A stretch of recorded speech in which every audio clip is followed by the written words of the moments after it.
Wargamers, welcome back to the channel. I'm your host Stoss, and today I have the venerable Matty B with me. Hello. And we are back for another game of Warhammer, the old world. Yes, that's right. We are still punching on in the old world, and today it is going to be a 2,000 point game of the Dwarfen mountain holds versus the vampire count. Yes, very good. Yes, it is the thick anti-magic dwarves versus the rotting dead magical constructs. So good. This is always a bit of a fun matchup. It can be a bit of a tough fight for vampires historically, with dwarves obviously having high leadership, good armor, and reasonable anti-magic stuff. But in the old world, the vampires are in a very strong position, which is, it's good for them, lovely for the vampires. We are going to be playing the Renegade Legacy pack as well for the vampires, which very much like any of the Renegade Legacy factions has kind of brought them in line with what they kind of always should have been doing. There was some weird mechanical stuff that has kind of been sorted out by the wonderful team at Square-Based. So Square-Based, thank you so much, guys. What a fantastic resource for the community. Now I have added a single new model to my vampire accounts because Matty B is running my vampire accounts. I've added a new character to them, and I have also added a new character / war machine for my dwarves. So those of you that have seen my most recent Let's Hobby know exactly what I'm talking about, so you guys know what's coming. But we will get onto all of that in just a minute. Now guys, if you enjoy my videos, of course, we must go through the YouTube things. That's right, put a like on the video, subscribe to the channel if you're not already. If you want to go the extra mile and want to continue, if you want to contribute to this channel in a financial way, consider becoming a channel member. My channel members are 100% the driving force behind the growth of the things in this channel, the equipment, the models, all the good stuff. Now, speaking of new channel members, I've got a new one to shout out today. Yes, what a boss. So coming in today at Core Choice, we have Nicolas Nunez Indart. So, what a fantastic name. All right, Nicolas Nunez Indart. Thank you so much, mate. Thank you for deciding to support the channel and what we're doing here. It's because of bosses like Nicolas that you guys get to see these videos. But without any further ado, let's have a look at the armies, we'll have a look at the table, and then we will get this underway. And here we have my 2,000 point army of the Dwarfen mountain holds. Yes, the Dawi march to war. So, starting out with the general, we have a freshly painted anvil of doom. Hell yeah, look at it. Look at it in all of its glory. So, this will be Rune Lord Dulgrim Rune Striker, and he has been upgraded with nothing. He's just come in standard because he has enough points all by himself. He's just come to strike the runes and cause some devilish dwarfish business. Hell yeah. Moving on, we have Thane Boren Stonebeard. He's going to have a great weapon, full plate Gromrel armor. He has a rune of fury and a rune of fire on his great weapon, and he has a talisman with 2 runes of warding on a talisman. All right, moving on, we have Thane Thorin, the Battle Standard Bearer. He has the Master Rune of Grungni on his standard. He's got hand weapon, shield, and full plate Gromrel armor. He has a Rune of Might and 2 runes of cleaving on his runic hand weapon. And that is it, that is the man, the legend, Thane Thorin. And then lastly, we have the final Thane rounding out the characters. We've got Thane Barden Flint-Eye. Yes, look at him with his little eye patch. He keeps a little piece of flint in the socket. And he has just been cheaply kitted out with a great weapon, full plate Gromrel armor, and he has 3 runes of stone on his Gromrel armor.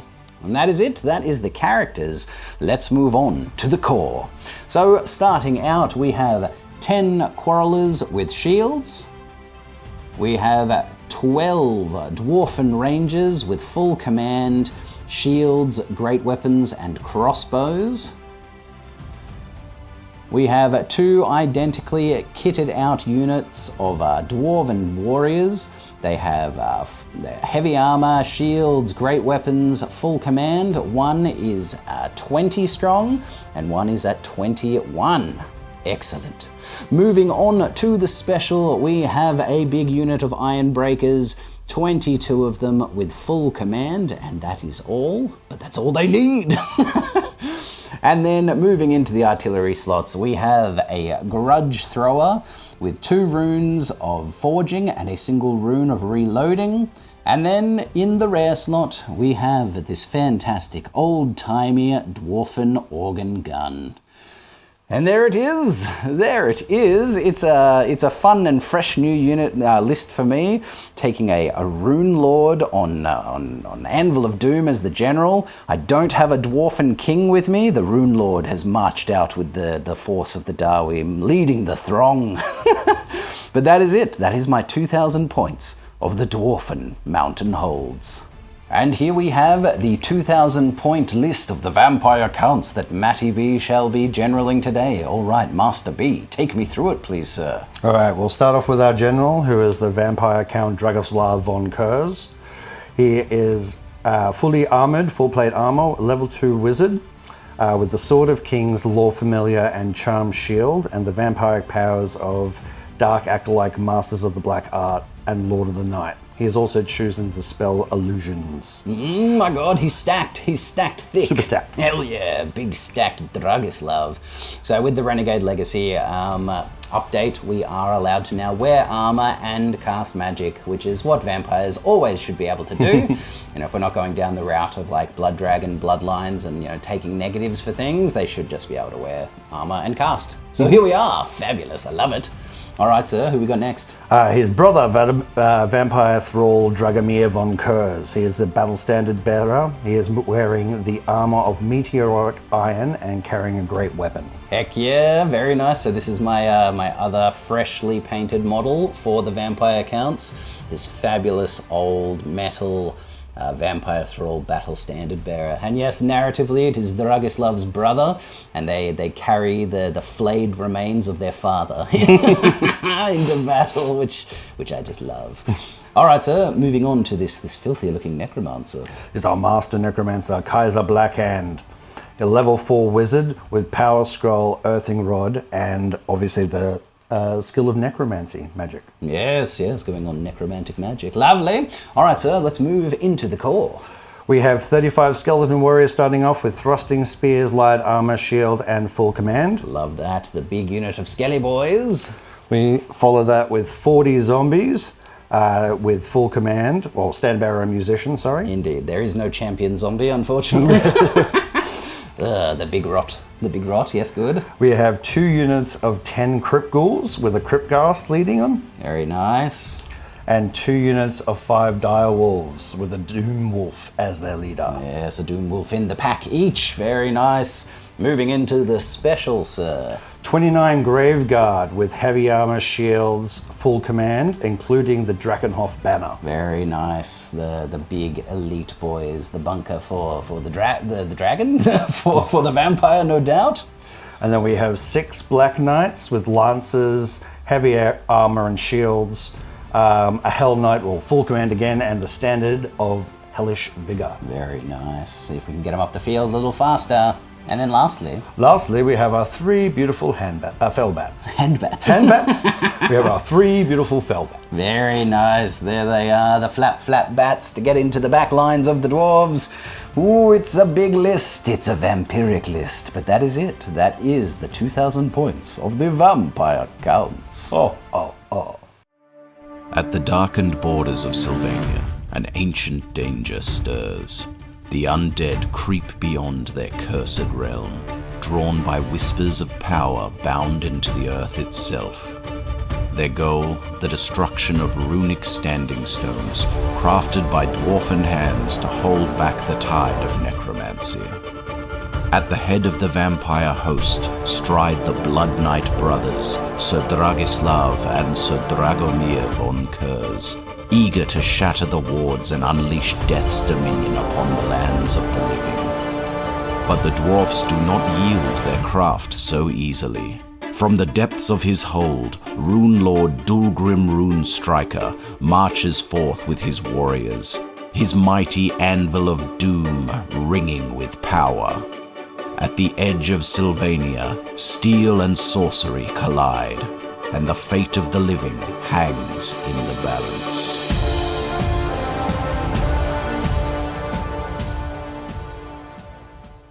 And here we are, all set up and deployed for this game between the stout and the dead. Yes, that is right. And today we have rolled up a scenario and we ended up rolling drawn battle lines from the new matched play guide. As you can see, it has this fabulous deployment zone of the corner slices of the deployment. Now it uses all of your normal pitched battle victory conditions, so banners, kill points, all that good stuff, but we are also using the strategic location 3. So you can see we've got these 3 strategic locations across the center of the table, these runic standing stones that are holding back and dampening, keeping the magic contained and the dead contained within Sylvania. So that's it. That's the scenario. We're fighting over these 3 strategic locations and also attempting to kill and destroy each other's armies and forces. Yes. Yes. So that is scenario. Let's have a look at the terrain features. So as per usual, we randomly generated the terrain pieces, placed them in one of the 24-inch blocks. We cut the table into 6 24-inch blocks. We went back and forth placing one and then scattering them from there. And this is what we've ended up with, this desolate edges of Sylvanian territory. So over here in Dwarf, or in front of Dwarf deployment zone, we have a ruin, which will just be a place of difficult terrain as well as low linear obstacle around the outside. We have one wood over here. In the other half, we have a large crag, which is impassable terrain. We have another spire of rock, which is a smaller piece of impassable terrain. Over on the right flank, we have another wood, and dwarves / Christos, in typical fashion, did generate and place a single hill. Oh, that's right. That's right, dwarves on a hill, ladies and gentlemen. It is way back here, which is not exactly where I wanted it. It's scattered unfavorably, but such is life. So that's the battlefield. Let's have a look at deployment. So going down the lines of the dwarves. On the far left flank, rather than putting these guys out in scout, I did not deploy them as scouts, I just deployed them as regular boys. We have my rangers. Next to them, we have the grudge thrower, and then the dwarf warriors led by Barden Flinteye, the axe master and champion of the hold. Holding down the middle of the table, we have my anvil of doom. Yes, my doom anvil. We'll see how this goes today. Next to that, we have the organ gun, my big unit of iron breakers with Thane Thorin and Thane Boren Stonebeard, and then on the far right flank we just have a lone unit of dwarf warriors, and back here on Artillery Hill there's no artillery, just my quarrelers, my 10 quarrelers, and for spells of course I get all of my bound spells for my Anvil of Doom, the Rune of Wrath and Ruin, the Rune of Hearth and Home, Rune of Oath and Steel, and the Rune of Haste and Urgency. All right, Master B, can you please take me down the lines of the dead? Where are we going to start? Wherever you would prefer. Okay, this side. We have the bats.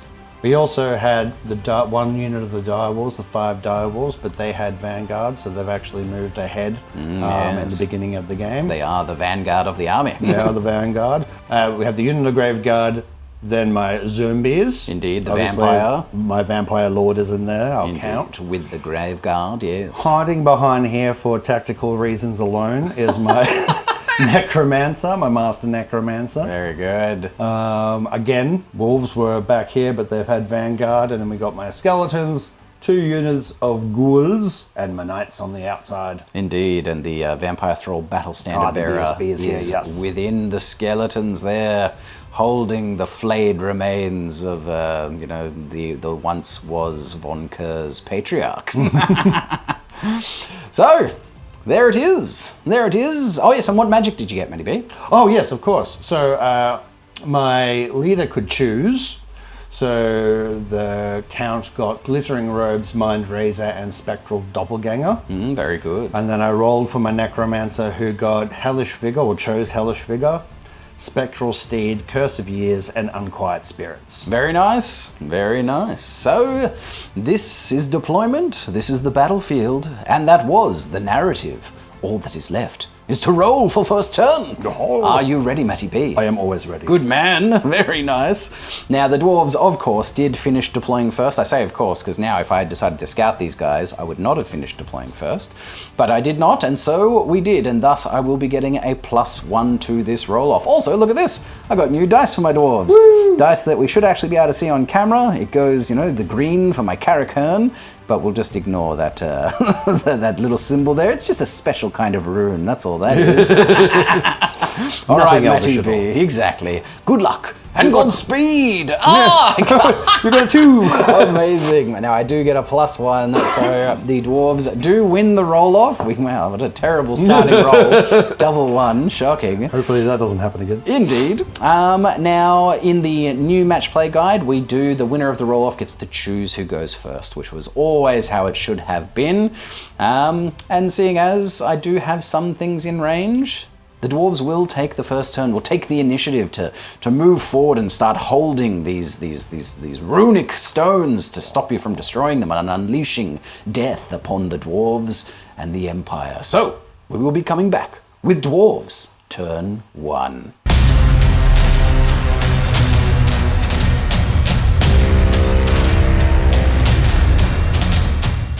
Dwarves, turn 1. And we are skipping past the command phase and the conjuration phase because there's no point in doing my enchantments at this point. So we're going straight into the movement phase, and of course, turn 1, dwarves, no charges to declare. So we go into remaining moves. So this is where the Dawi are now. And this is where everything ends up. I have done some funky moving. This is the most moving I've ever done with dwarves, ladies and gents. So let's go down the line. On the far left flank here, the rangers have smashed their way through the inner wall section of this ruin. They've just walked in and pushed it down and moved into the ruins to take up residence within. My unit of warriors led by Barton and Flinty have marched full 6 inches forward, getting up the field. And then this tragedy. God, it's awful. I'm doing the worst thing that a Warhammer player can do, and that's attempt to redeploy mid-game. Ladies and gents, but I do really not want my big unit of Ironbreakers and bad boys here stuck in a unit of bloody zombies the whole game. So I'm attempting to change this. It's terrible, terrible choice. So, but that's what they've done. These guys have basically just reformed, and these guys have done a 6-inch wheel and march around to get relevant. Now, we are at the end of the movement phase, and I do have a conveyance spell. I have the rune of haste and urgency that I can attempt to strike and give a unit within 21 inches an extra move. So that's the plan, is to see if I can punch them up another 6 inches to make this thing here work. It is a 10+ to cast, and this bad boy just casts bound spells. All of my spells are considered bound spells at power level 2. So I get +2 to the dice. I need to see an 8 here. So Dulgrim, Rune Striker, pulls out his rune that he has, created and crafted in preparation for this day, puts it on the anvil and attempts to smash it open with his rune hammer to unleash the magics within, the power within. And so he pulls it out, he slams the hammer down, and no, he gets a 7. Oh, no, indeed, and wobbles away. Needed an 8, didn't get it. That's very sad. And so this ridiculousness remains. Okay, that's all right. Gave it a red hot go. Well, we go into the shooting phase. Yes, the dwarf phase, ladies and gentlemen. And I've got some more magic to unleash. Hell yeah, let's keep cracking it. I am going to attempt to unleash the Rune of Wrath and Ruin, which is a magic missile, and I am going to unleash it on those filthy vanguarded direwolves as they come loping towards my beautiful Dawi lines and towards the great runestone that we're attempting to protect. Now, this goes off on a 9+. Need to see a 7 on the dice. Strike the room, Dulgrim! Oh, it's got yes, it. he gets it on a 10. Now, you are out of range to dispel. However, you do have a fated dispel that you can Okay. use. I will try it. So you'll need to see an 11 on the dice, sir, on 2d6 to hold back this magic. Come on, baby. The fates do not intervene. Very good. Oh, look at this. Dwarves casting magic. This Oh my goodness. feels a bit saucy. Feels a little naughty for the dwarves. I get to do 2d6 strength 4 hits at AP 2. 2d6 of them. Oh yeah, for 8. Not too bad. shabby. Strength 4 to toughness 3 dogs. We're killing dogs on 3s. Oh, yep, okay. Yeah, I wipe them from the field, sir. So what actually happens is he smashes the rune open and a great fissure just opens up beneath the dogs and they are swallowed by the earth as it closes back up and grinds their bones. Yes, and they yowl and yelp. All right, I didn't get my movement spell, but that was sick. That was super cool. Opening the crushing. Yes, very good. Dwarven magic, very cool. So, but it's the magic of craftsmanship. It's not that filthy wind magic. Nothing windy happening here. Windy. All right, let's keep on shooting. So obviously my rangers march, so they can't shoot first turn, but I'm just getting them into position. I have one quarreler in range to those dogs over there, so I'm going to shoot one quarreler at them. They're over half range. We need a 5 to hit. Nah, we miss. Very good quarreler. And then all that is left is the machines of war. And we shall cry havoc and unleash them. I will start with my, what is this thing? Grudge chucker? It's a grudge thrower. It throws things. Doesn't chuck them, mate. Grudge chucker. But, I'm going to have a look at some sight lines here. So I do have sight lines over to this side of the table, but I am wanting to pour some damage into the Graveguard. So I'm going to do everything. I'm going to shoot indirectly over to the Graveguard, which means that even if I get a direct hit, it will still potentially scatter. All right, so we are, we're through scouting and knowing where the beginnings of the battle lines. We are going to throw a grudge. We've inscribed a grudge onto a stone and we're chucking it way out towards the Graveguard. Looking for a direct hit. Come on, baby. Give it to me. Yo! Oh, it's a direct hit and a misfire. That's a bad start. However, I do have 2 runes of forging on this bad boy, which allows me to re-roll misfires.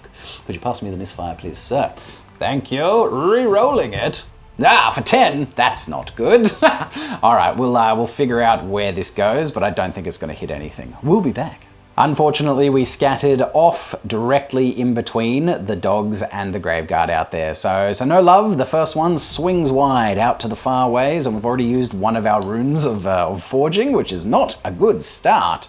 All that is left is the organ gun, and the organ gun is going to pivot around its axis, and it is going to pump some shots into those other dogs. We're just going to get them out of here, wipe them off the field, get them gone. So we are going to roll our artillery dice twice to see our pool of shots. What do we get? They load the barrels, they polish the machine, and... 10 for starters, not bad. And for the second barrel, another 10! That's a lot of Oh boy, shots. that's a lot of shots. I think my dogs are dead. What's very disappointing about this is I was considering shooting at the Graveguard before choosing those dogs, and I was like, I'd have to do so much damage for him not to just raise it all back. 20 would have been good, but hey, such I'm a is lot life. less upset about my doggies. Yeah, that's fair, mate. Yeah. I'm going to do 2 lots of 10. We are over half range, so we need 5s to hit. Boom. Holy dolies. Not terrible. Well, actually pretty terrible. 3 hits so far. Very good. And then another 10. Boom. Oh, yeah, that's more like it. Yeah, that's a lot more like it. Heck yeah. Oh boy. So that looks like a total of 10 hits in total. Is that right? 50%. Not quite. 9 hits. But yes, almost 50%. That's very good. Strength 5 to toughness 3. We are evaporating dogs on 2s. And sure enough, they are all gone, sir. So Do not see many they snake just eyes. bung, dung, dung, dung, dung, and the Vanguard units are just destroyed. When the dirt and smoke clears, all that is left is charnel pieces of filth and flaps of fur and chunks of skull and just smeared red. Boom, boom. Lovely. Very good. All right, well, we've wiped off the vanguarding dogs. That's something. There's still a lot more to do. But that is it. That is it. That is the end of Dwarves. Turn 1.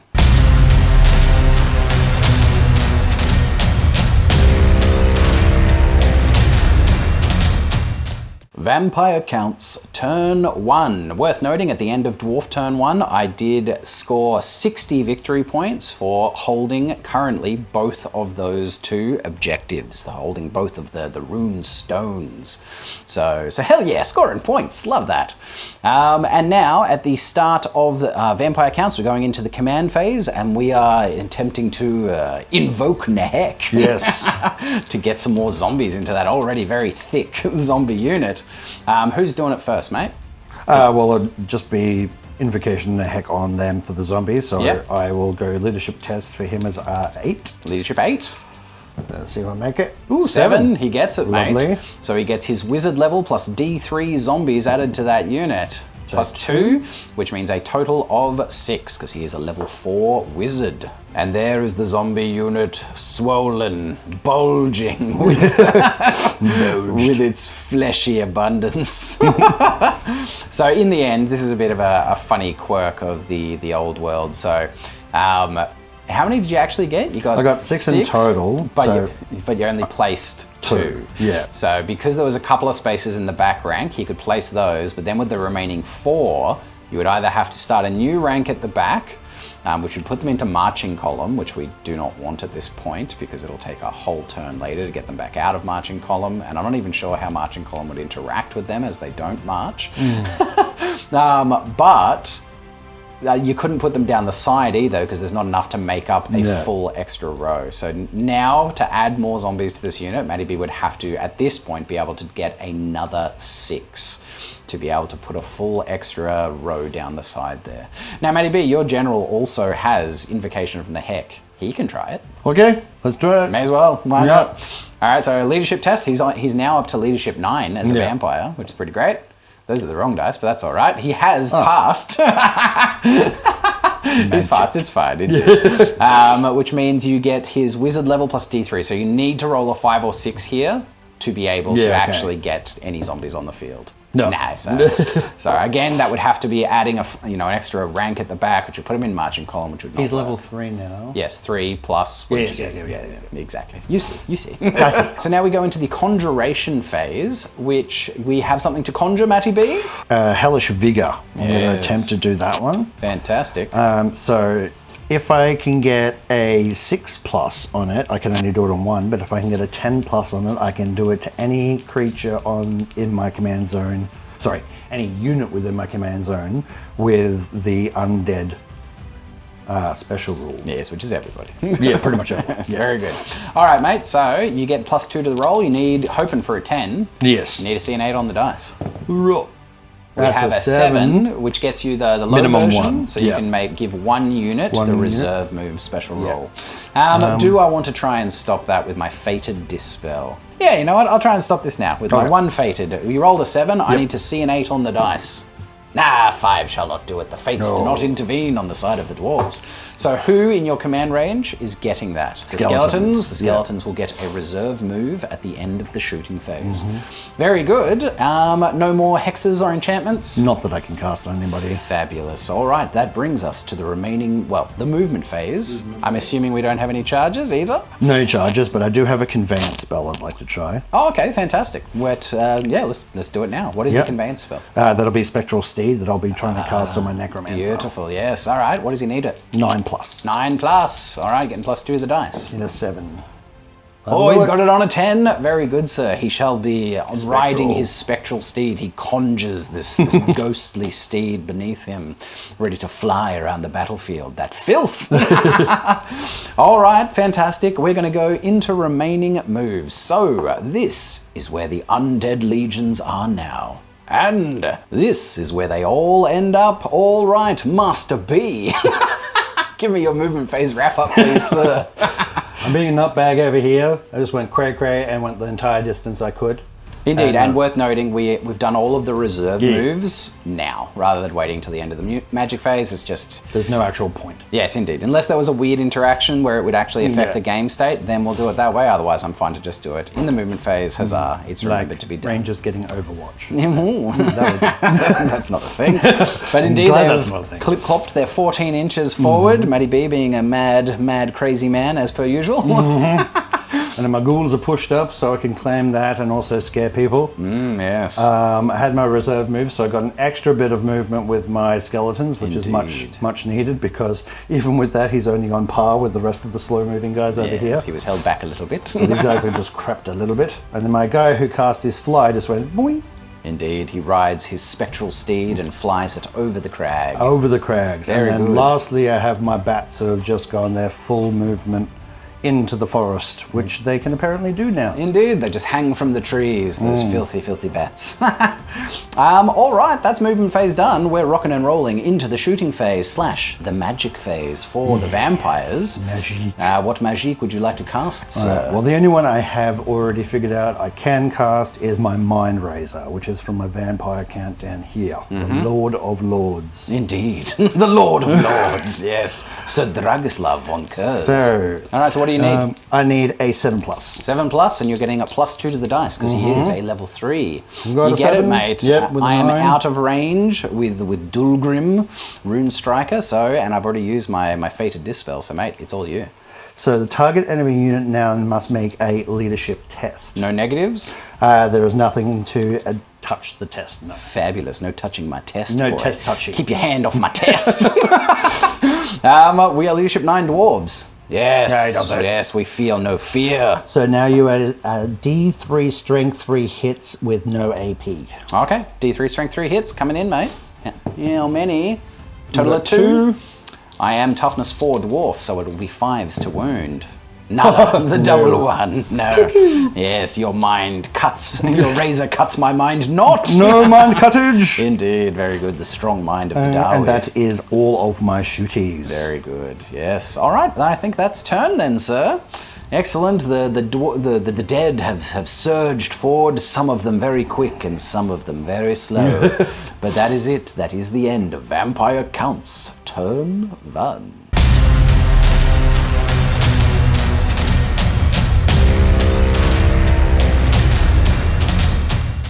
Dwarves turn 2. Worth noting, at the end of Vampire Counts turn 1, Matty B did score 30 points for holding this what is it? A tactical objective? Strategic location. And I scored yet another 60 points for holding these ones. So I'm up to 120, and Matty B is up to... what are you up to? 30. There we go. We got there. All right, so we're going into the command phase. I've got nothing to do command phase wise, so we go into the conjuration phase, and I have some enchantments to attempt to conjure. I'm going to strike the runes once again with Dulgrim, Rune Striker. All right, Dulgrim, Rune Lord Dulgrim. I am going to attempt to strike the rune of Oath and Steel, and I'm going to target this unit, which will give them on an 8+. They'll get to reroll armor saves. On an 11+, they'll get +1 armor save and rerolls. So here we go. Strike the rune, Dulgrim. Slam it with your hammer.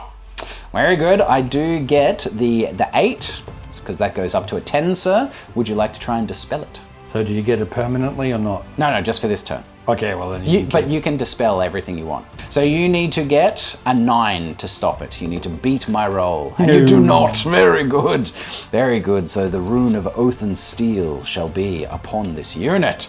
I might mark that with something different, actually, because it's a bit unsightly having these big old cards on the field. Unsightly.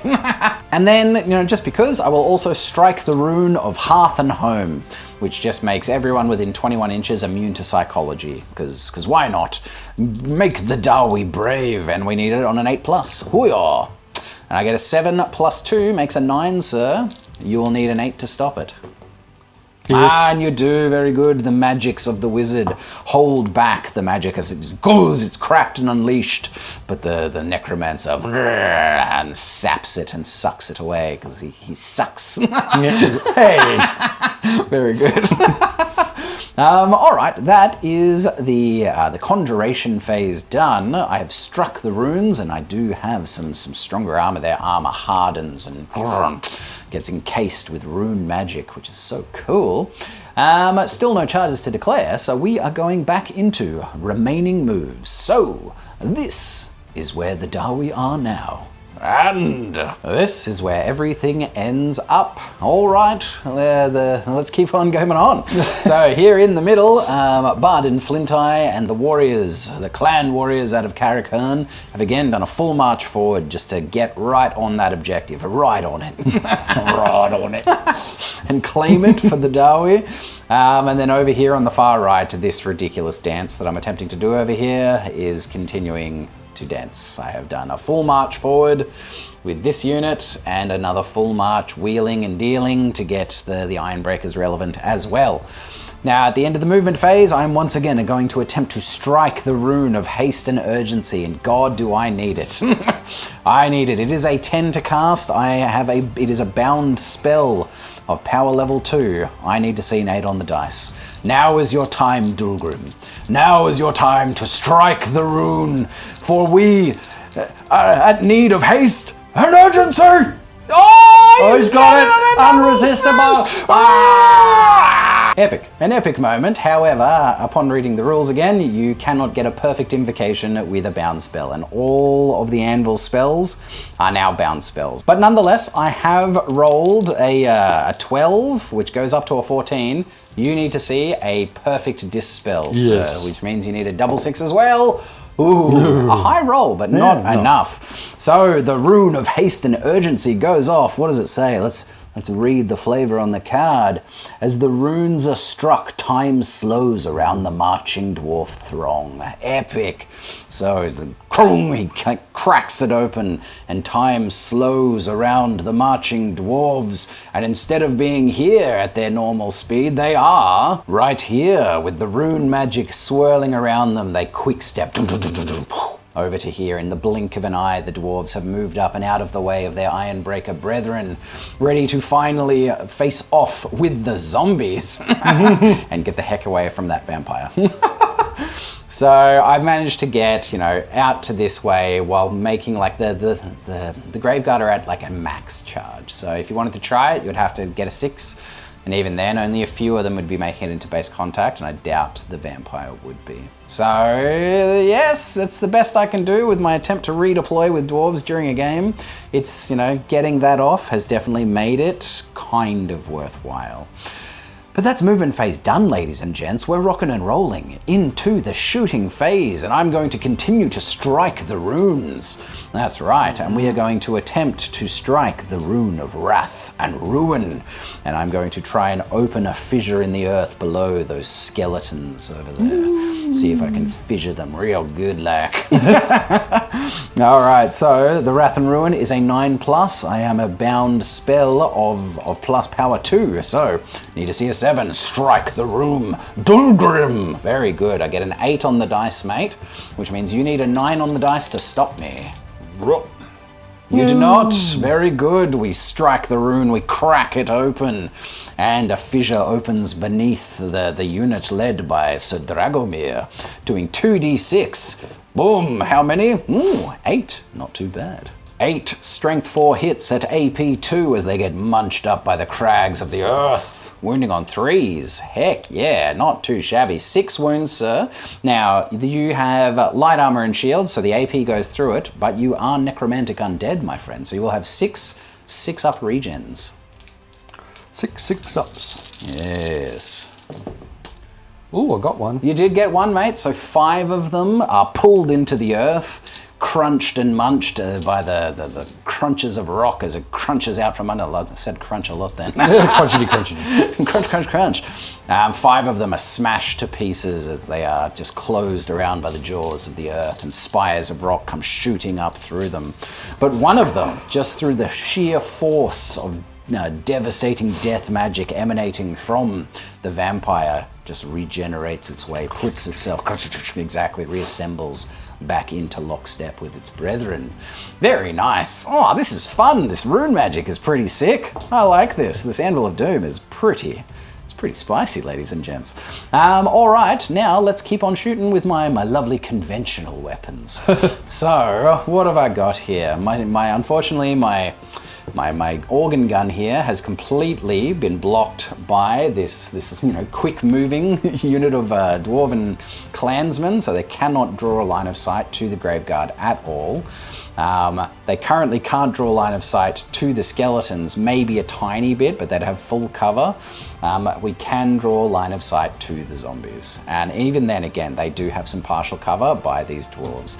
But let's try it. Let's see what we get. We are going to unload some barrels into them. So we pack the tubes. We polish the barrels. The first round is 2, not ideal. The second is 4, 6 shots total. Oof. So, -2 for range and cover. We're going to need 6s to hit. Oh, I do get 1 hit, my friend.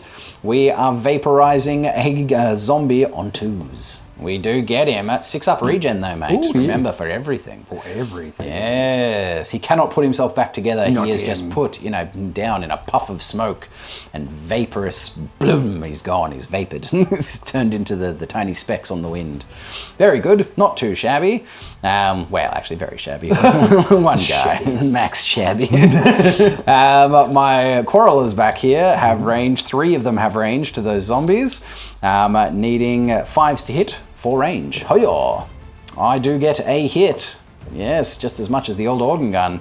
We're killing a zombie on a 3. We do get him. 1 quarrel finds zombie brain, but there will be a 6-up regen. Oh, yes. Come on, matey. I've got to remember these things.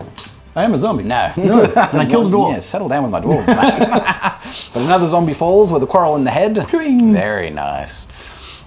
Speaking of quarrels in heads, we're going to come down to the who are these guys? The Rangers, my Dwarven Rangers, and the front rank of 6 are going to unload into the Black Knights. That's right. We fear no ghouls. They can come and meet my axe. But the Black Knights, they need to be shot. So we are at half range. We are ballistic skill 4 for Dwarven Rangers, so we're hitting on 3s, no negatives. Boom. Oh, but we only get 2 hits. Oh, the Rangers, all right. Okay, they're quaking in their boots a little bit. Strength 4 to toughness 4, Black Knight. We wound them on 4s. 1 wound, sir, but at AP -2 for Armor Bane. So your 3-up armor save goes to a 5-up armor save. Armor. Yeah. Oh, and it bounces. And one of them raises the shield at the last minute and thunks into it. Oh boy, not a great showing for the Rangers for their first volley. What's next? There's not much left. In fact, all that is left is the Grudge Thrower. The Grudge Thrower does have vision on those Graveguard now. Is it time, or do I try and put more damage into the zombies? I don't know if there's much point. The Graveguard you are looking for. We're doing the Graveguard then, mate. That's right. So we can see it this time. We're going to eat our way. We're facing over to it, and we're going to try and launch a grudge. We've etched Dragislav's name into this stone. We've cranked the pulleys and unleash. Ah, yes, a direct hit. 2 in a row. That's a spicy meatball, ladies and gents. So we will center the template, and we'll figure out how many of these Graveguard are getting clapped.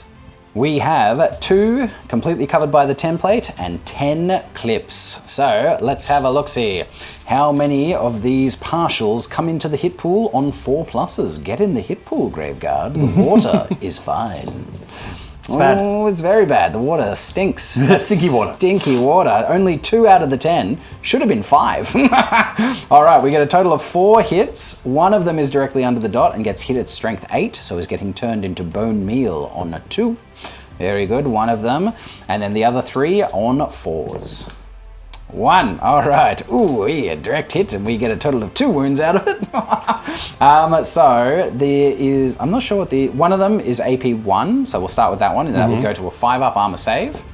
Nope. And then a 5-up regen. Nope. So one of them is dead proper, is turned to the bone meal, and I actually need to figure out what the armor bane or the armor pen of the direct hit one is under the dot. But I tell you what, roll it. It'll at least be 2, so you'll need a 6 at best. Yeah. All right, now I'm gonna have to check. It's probably not AP3. Boo! The Grudge Thrower is AP3 under the dot, so the 6-up armor save would not have gone through. He has no armor save, but the 6 would get used for his regen, which he made. So 1 of them, I have killed a single Graveguard with a direct hit from a stone thrower. Feels bad, ladies and gents, but such is life. It was a very direct hit. It was very direct, straight on. Squish one guy. Yes, exactly. One dude went bang. It didn't shatter through the unit at all, apparently. That's it. I didn't do a lot. I killed 5 skeletons, 2 zombies, and 1 grave guard. Not terrible, but at least I am getting myself in position to start these fights proper. I don't know how well I'm going to win them, but that is all I could do. That is the end of Dwarves, turn 2.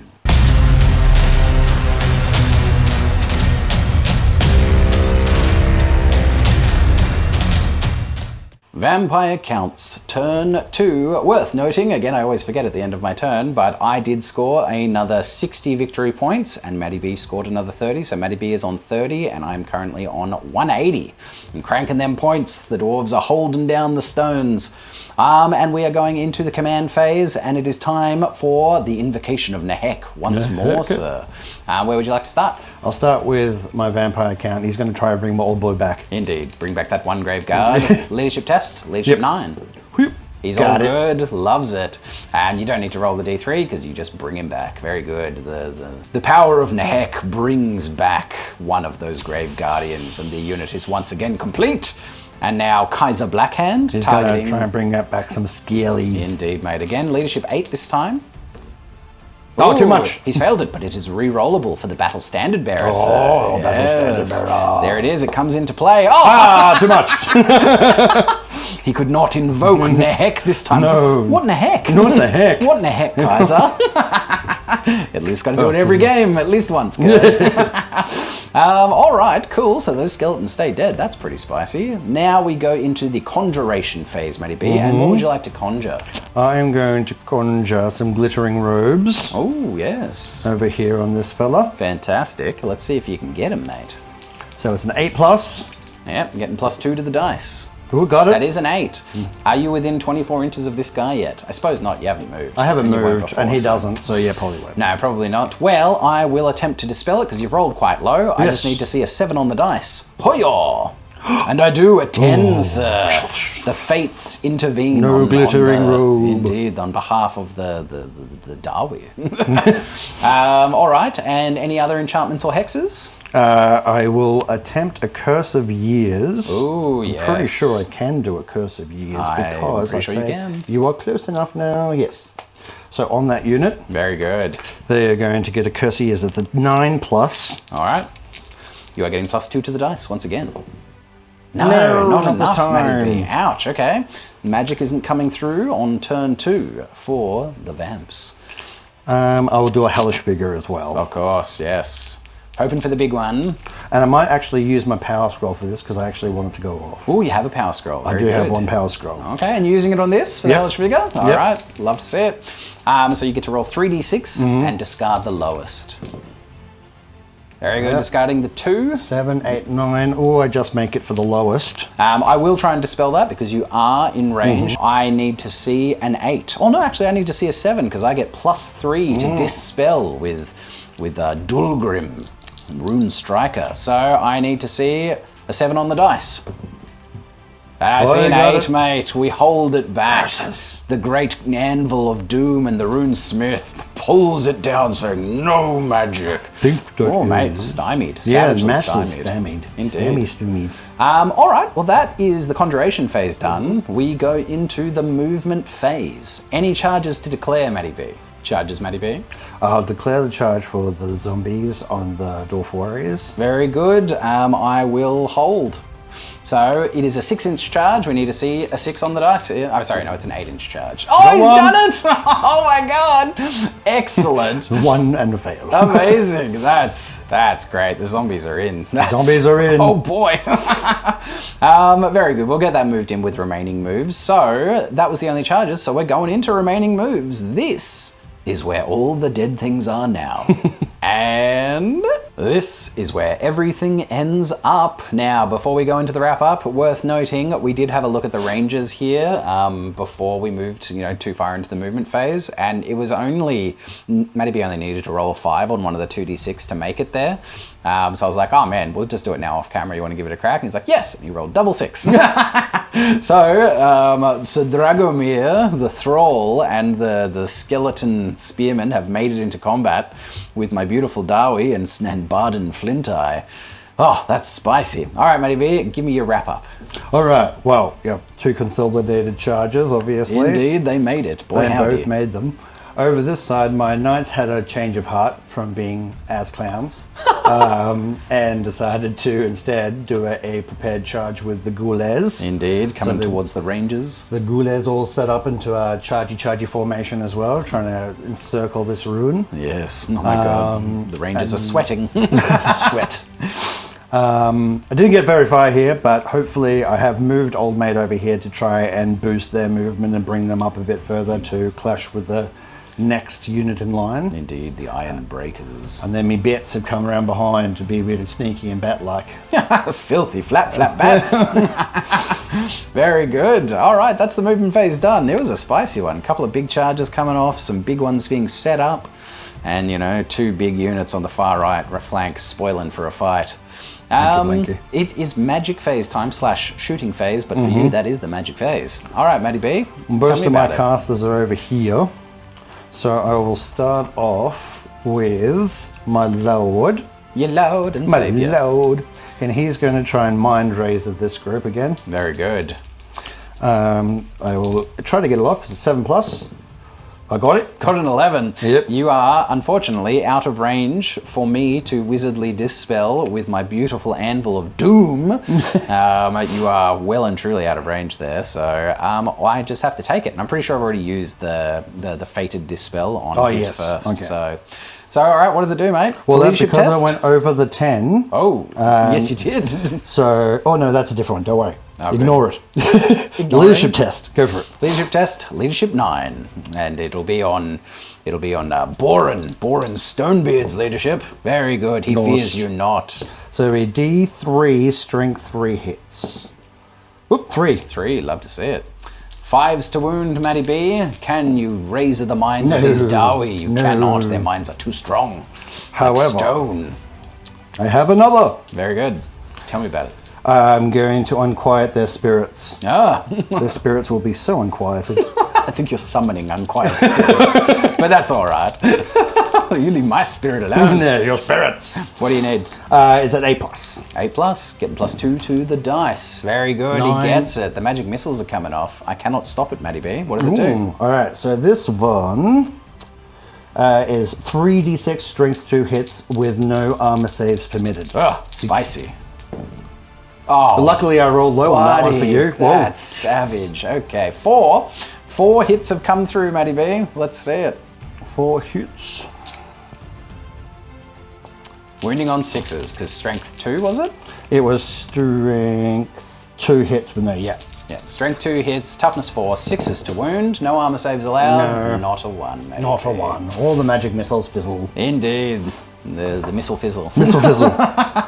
All right, that is the shooting phase done. But we have some glorious combat. Glorious. Round 2, glorious combat. All right, Matty V, where do you want to start? Do you want to start with the zombies and the warriors, or the skeletons and the warriors?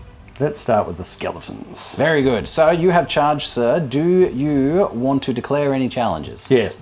Yes, I do. With whom? With my Flesh Baron. Your Flesh Baron. Amazing. The Flesh Baron. The Flesh Baron. Do I want to take a challenge with the Flesh Baron? Or, yeah, look. Yes, Thane Barden Flintai shall step forward, spitting at his feet and rubbing his oily rag on his on his axe. No, not his face. He's very polishing the axe. Oh, mate. right, okay. Very good. All right, let's get tight on this. Let's get tight on this beautiful combat between the rattling, gasping, airy skeletons as they come rushing in, and the screaming Dragomir. as he comes barking a martial challenge to Barden Flinteye. The dwarves pull their hand weapon and shields to take the charge, and they will take it. And we're going hand weapon and shield with the skeletons as well, because the spears will do nothing for you on the charge. Yep. All right, sir. Dragomir does go first because he has charged and has the higher initiative. He has 3 attacks at weapon skill 6. Barden Flinteye is also weapon skill 6. We are hitting on 4s. Oh, he's flubbed.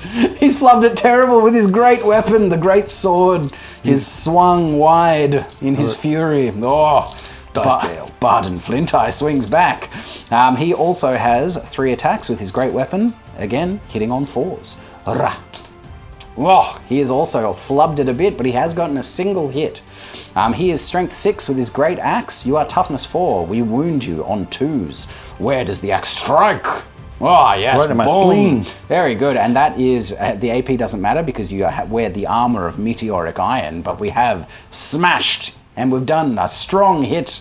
It will be a 5-up armor save. Yes. And it clangs off the meteoric iron, the blood red armor of the Dragon Knight, the Blood Dragon Knight.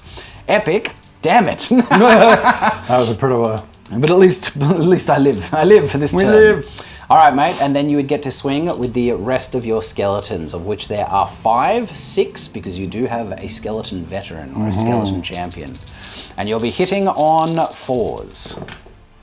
Oh, Matty What B. is going on with these dice? No hits, dear God. All right, well, I will be striking back. And of course, because of massed infantry, or I think that's the unit, but I do get to fight in the 2 ranks. I'm coming back with a bunch of attacks. I have just remembered my Ancestral Grudge special rule where my Thanes and Kings hate all enemy characters. So Thane Barden Flinteye hates this thrall. We have an Ancestral Grudge with the filthy vampires of Sylvania. And so he gets to reroll the 2 misses, hitting on 4s. He does get an extra hit for his grudge, wounding on 2s. He does get an extra wound, sir. Again, your armor of meteoric iron saves it. Nah, gotcha. Very good. All right, 14 clan warriors striking back, needing 3s to hit. Oh, yeah. Pretty sexy. Not too shabby. A bunch of hits. We are strength 3 to the skeleton's toughness 3. We wound on 4s. Oh, yeah. Not bad. That looks pretty good. That is 5 wounds, sir. You will have 4-up armor saves because you have hand weapon shield and parry. I got 2. Save 2, but 3 skeletons will need to make 3 6-up regens. Oh, yes. You've got to remember your regens, I've got to remember my on. regens. I've reminded you every time. Every time. 3 6-up regens. Oh, you made got 2 2. of them! Unbelievable. 1 skeleton goes down, but you have made 2 regens because they still count for combat res. Ooh. That is the combat done. We have definitely won. Well, I say definitely. I think we have. Ooh, can you check? Do skeletons have the Horde special rule? They do, I believe. Yes, Horde. They do have the Horde special rule. Spicy. All right. Well, let's do me. I did a total of 3 wounds. I killed a single skeleton. And 2 of them regenerated. How dare they? I do have 2 ranks and a banner. And that is it. You have 3 ranks because of your Horde special rule. You have 2 kinds of banners. And you outnumber me because of the maybe that's massed infantry? I can't remember what the name is, but either way, outnumber is a thing for infantry again. So that is a tie, sir. Whoa. I have a musician. I believe you have a musician as well. So we stay locked in place. Wow. That's pretty spicy. Oh man, that those few little wounds that I did made the difference. But just. Oh, all right, cool. That's a clash. A locked combat. Love to see it. All right, and next we have the clan warriors and the zombies. Look at them. Look at the fleshy, filthy, dirty zombies. So dirty. Yeah, they felt the hunger and they just like sprinted. They got a sudden push of energy and magic that sprinted them forward into my waiting Dawi. Yes, oh baby. And I think I'm going to try great weapons. I'm going to take the charge with my great weapons to see if I can cut them down en masse, because I'm not expecting a whole lot of damage to come my way. That's what I'm hoping anyway. All right, Matty B, you go first. Yeah, it'll be 7 attacks. What's your weapon skill? It's probably 2 or 1. Probably 2. Yep, weapon skill 2. Yep. Very good. You are hitting on 4s, Matty B. Looks like 3. 3 grasping hands and old tool implements, old farm implements do manage to hit the dwarves, wounding on 5s though. Got a 5. Oh, you've got a wound, damn it. Why didn't I go my hand weapon and shield? I have dwarven crafted heavy armor ring mail coats. Can it turn aside the filthy pitchfork? It can, yes, excellent. On a 5 up, I hit the 6. All right, mate, I'm swinging back with 15 attacks from those dwarves with great weapons. 15 great axes, hitting on 3s. Ooh, I see a few 1s and 2s in there, but actually not that bad. That's pretty good. We miss 5. Feels pretty statistical. We are strength 5 with our great weapons. We are wounding. We're just carving through on 2s. Boom. 2 1s are rolled, which means a total of 8, sir. 8 6-up regens. Got 1. 3. 2, 3. Very good. So that means a total of 5 of them are cut down. Hey, it's the back room. Indeed. And 3 regens are made. I'll pop that next to them. All right, that is it done. I have won solidly because I got a total of 8 wounds with the regens. So 8 wounds, I have 2 ranks and a banner. You are, I'm assuming, another horde unit? Yep. Oh, I forgot the close order, but we're both close order, so that doesn't matter. Well, look, I'll just throw it in anyway. So I am also close order. There we go. You got 3 ranks because you're a horde unit. You are also close order. And you do have a banner. But that does mean, sir, that you are crumbling. Outnumber. Oh, yes, thank you. And outnumber. Well remembered, B. You are crumbling by 6 currently. What's the range of the banner to get the D3 less? I think it's probably 12. I would say 12. That's what the old banner rules are. I imagine it's the same. It is the same for vampire counts, so the command range is 12 for the banner to work, but we checked it. We are just outside of 12. So they do crumble a further 6 there, Matty B. So 6 more zombies because of the bravery of the dwarves. Because death magic, bravery and life is anathema to death. And so because of the life and swelled hearts of the dwarves as they cut them down, another 6 of them just fall apart as the deathly magic that is holding them together dissipates. Very good. Very good. We cut down some zombies. That's pretty spicy. And you will need to give ground 2 inches, Matty B. And the zombies are forced back from the unit, thrown back from combat, and the dwarves are going to test to restrain rather than following up. And we do, so we will just stay right there, restraining the charge from those zombies. Very good, that way I'm not getting further away from the point. I can shoot them on my turn, and then they can charge me again, and we'll chop them up again. Silly zombies. Into the meat grinder. But that is it. That is it. That was a spicy little turn. We had a fantastic clash with neither Barden or Dragomir managing to draw blood from the other. Those two are very equally matched. Well, more so, your guy managed to flub all of his attacks. Yeah. And I parried a bunch of attacks, and then my attacks just could not get through that blood red dragon armor. So cool. But that is it. That is the end of Vampire Counts Turn 2.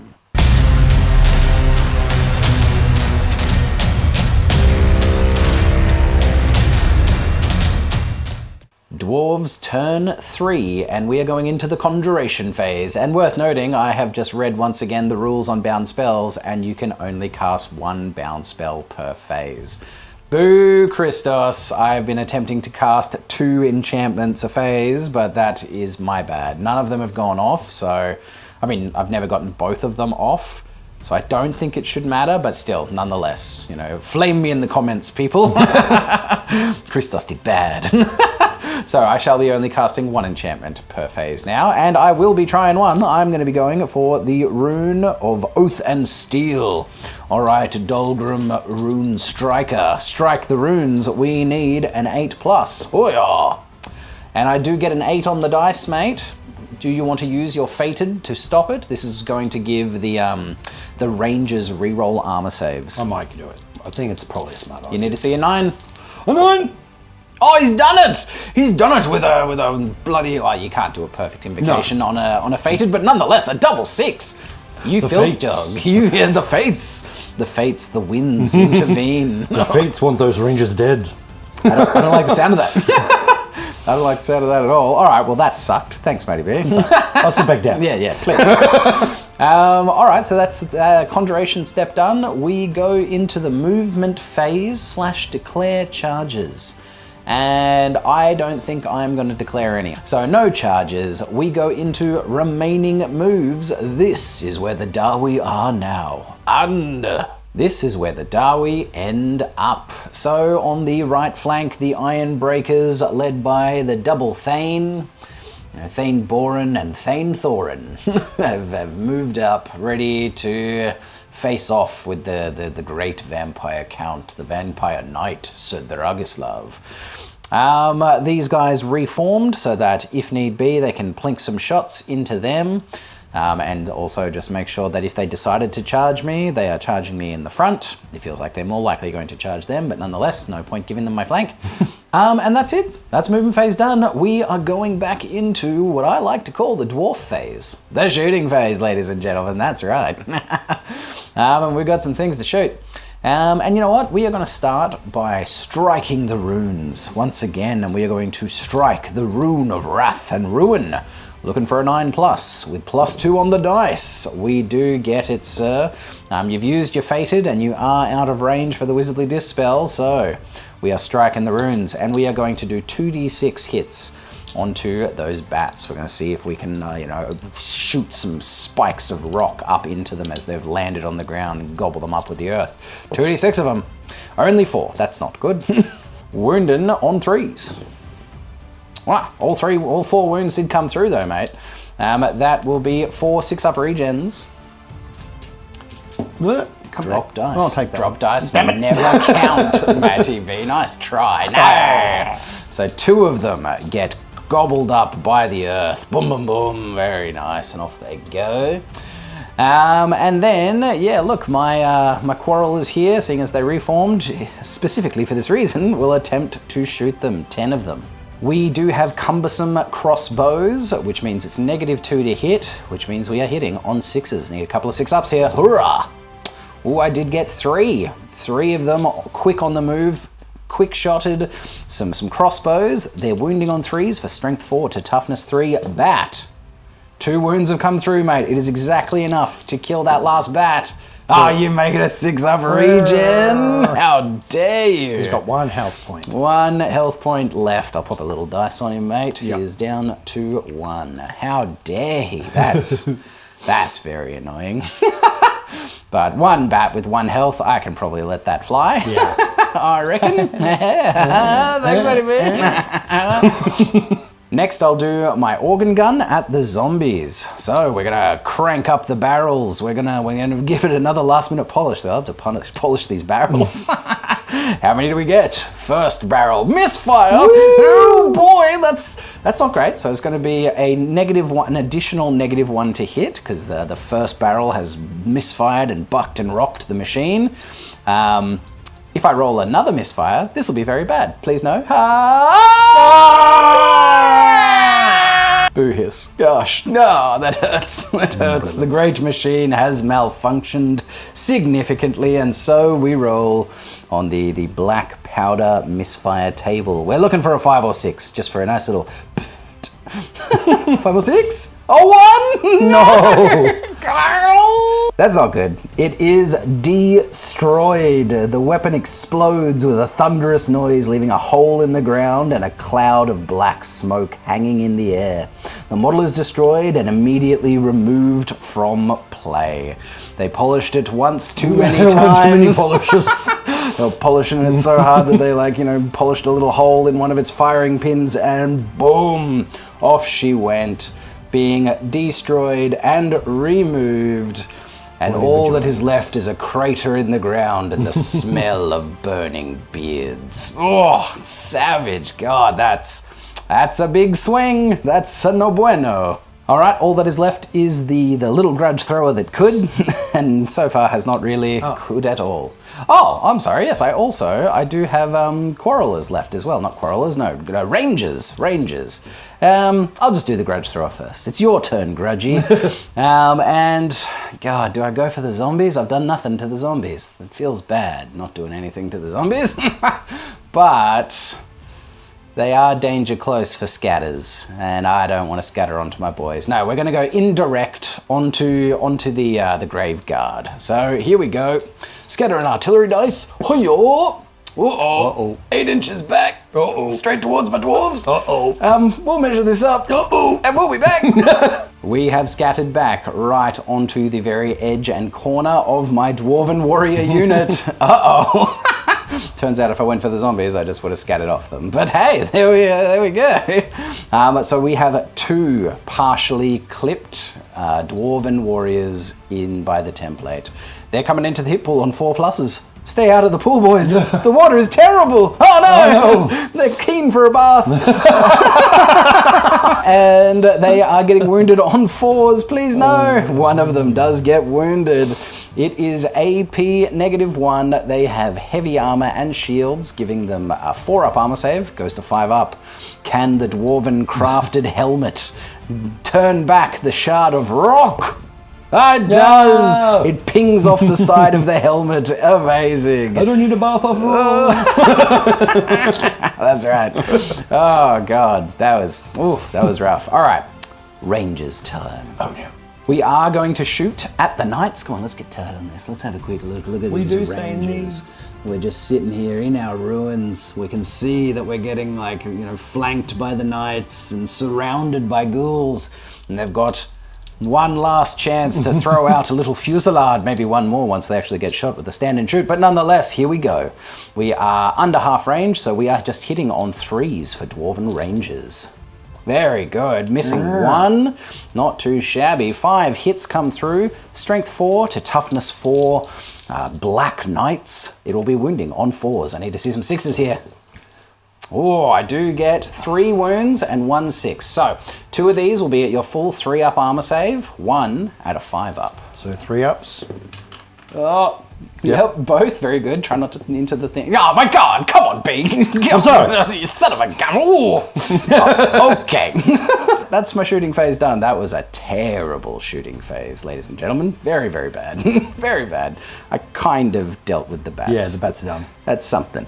And then I blew up my own organ gun, which was the thing I was trying to save from the bats. So. Very good. That means we're going into the combat phase, ladies and gents, and we are going once again into this combat, the continued struggle between the warriors with Barden Flinteye and the skeleton spearmen led by Dragomir von Kurz. All right, mate, we have a continued challenge, and you are striking first.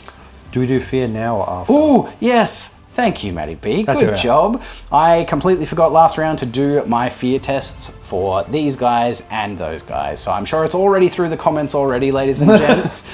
Between last turn and this turn, I was like, oh, I forgot my fear tests. It was obviously much too late to go back to it, but we're doing it now. Well done. Well remembered, Mr. B. Leadership 9 for these boys. Very good. I kind of deserve to fail it, to be honest, but I'll take it. Dwarves, baby, we're not scared. All right, so my friend, we are again going to the challenge, and Sir Dragomir, having planted the standard in the ground with his father flapping in the breeze behind him, watching on in disfavor, he will attempt to once again strike at the great Thane Barden. Yeah, all right, sir, it's going to be 4s to hit with his great sword. He gets one this time. Gets 1 in. Oh, bugger. And winning on 2s. Oh, Matty B. Of course. That was a 1. Of course. Okay. Well, the great Thane axe champion Barden Flinteye will swing back with his great axe, again also needing 4s to hit. Oh, okay, all 3. Barden's mad. Also needing 2s to wound for strength 6 to toughness 4.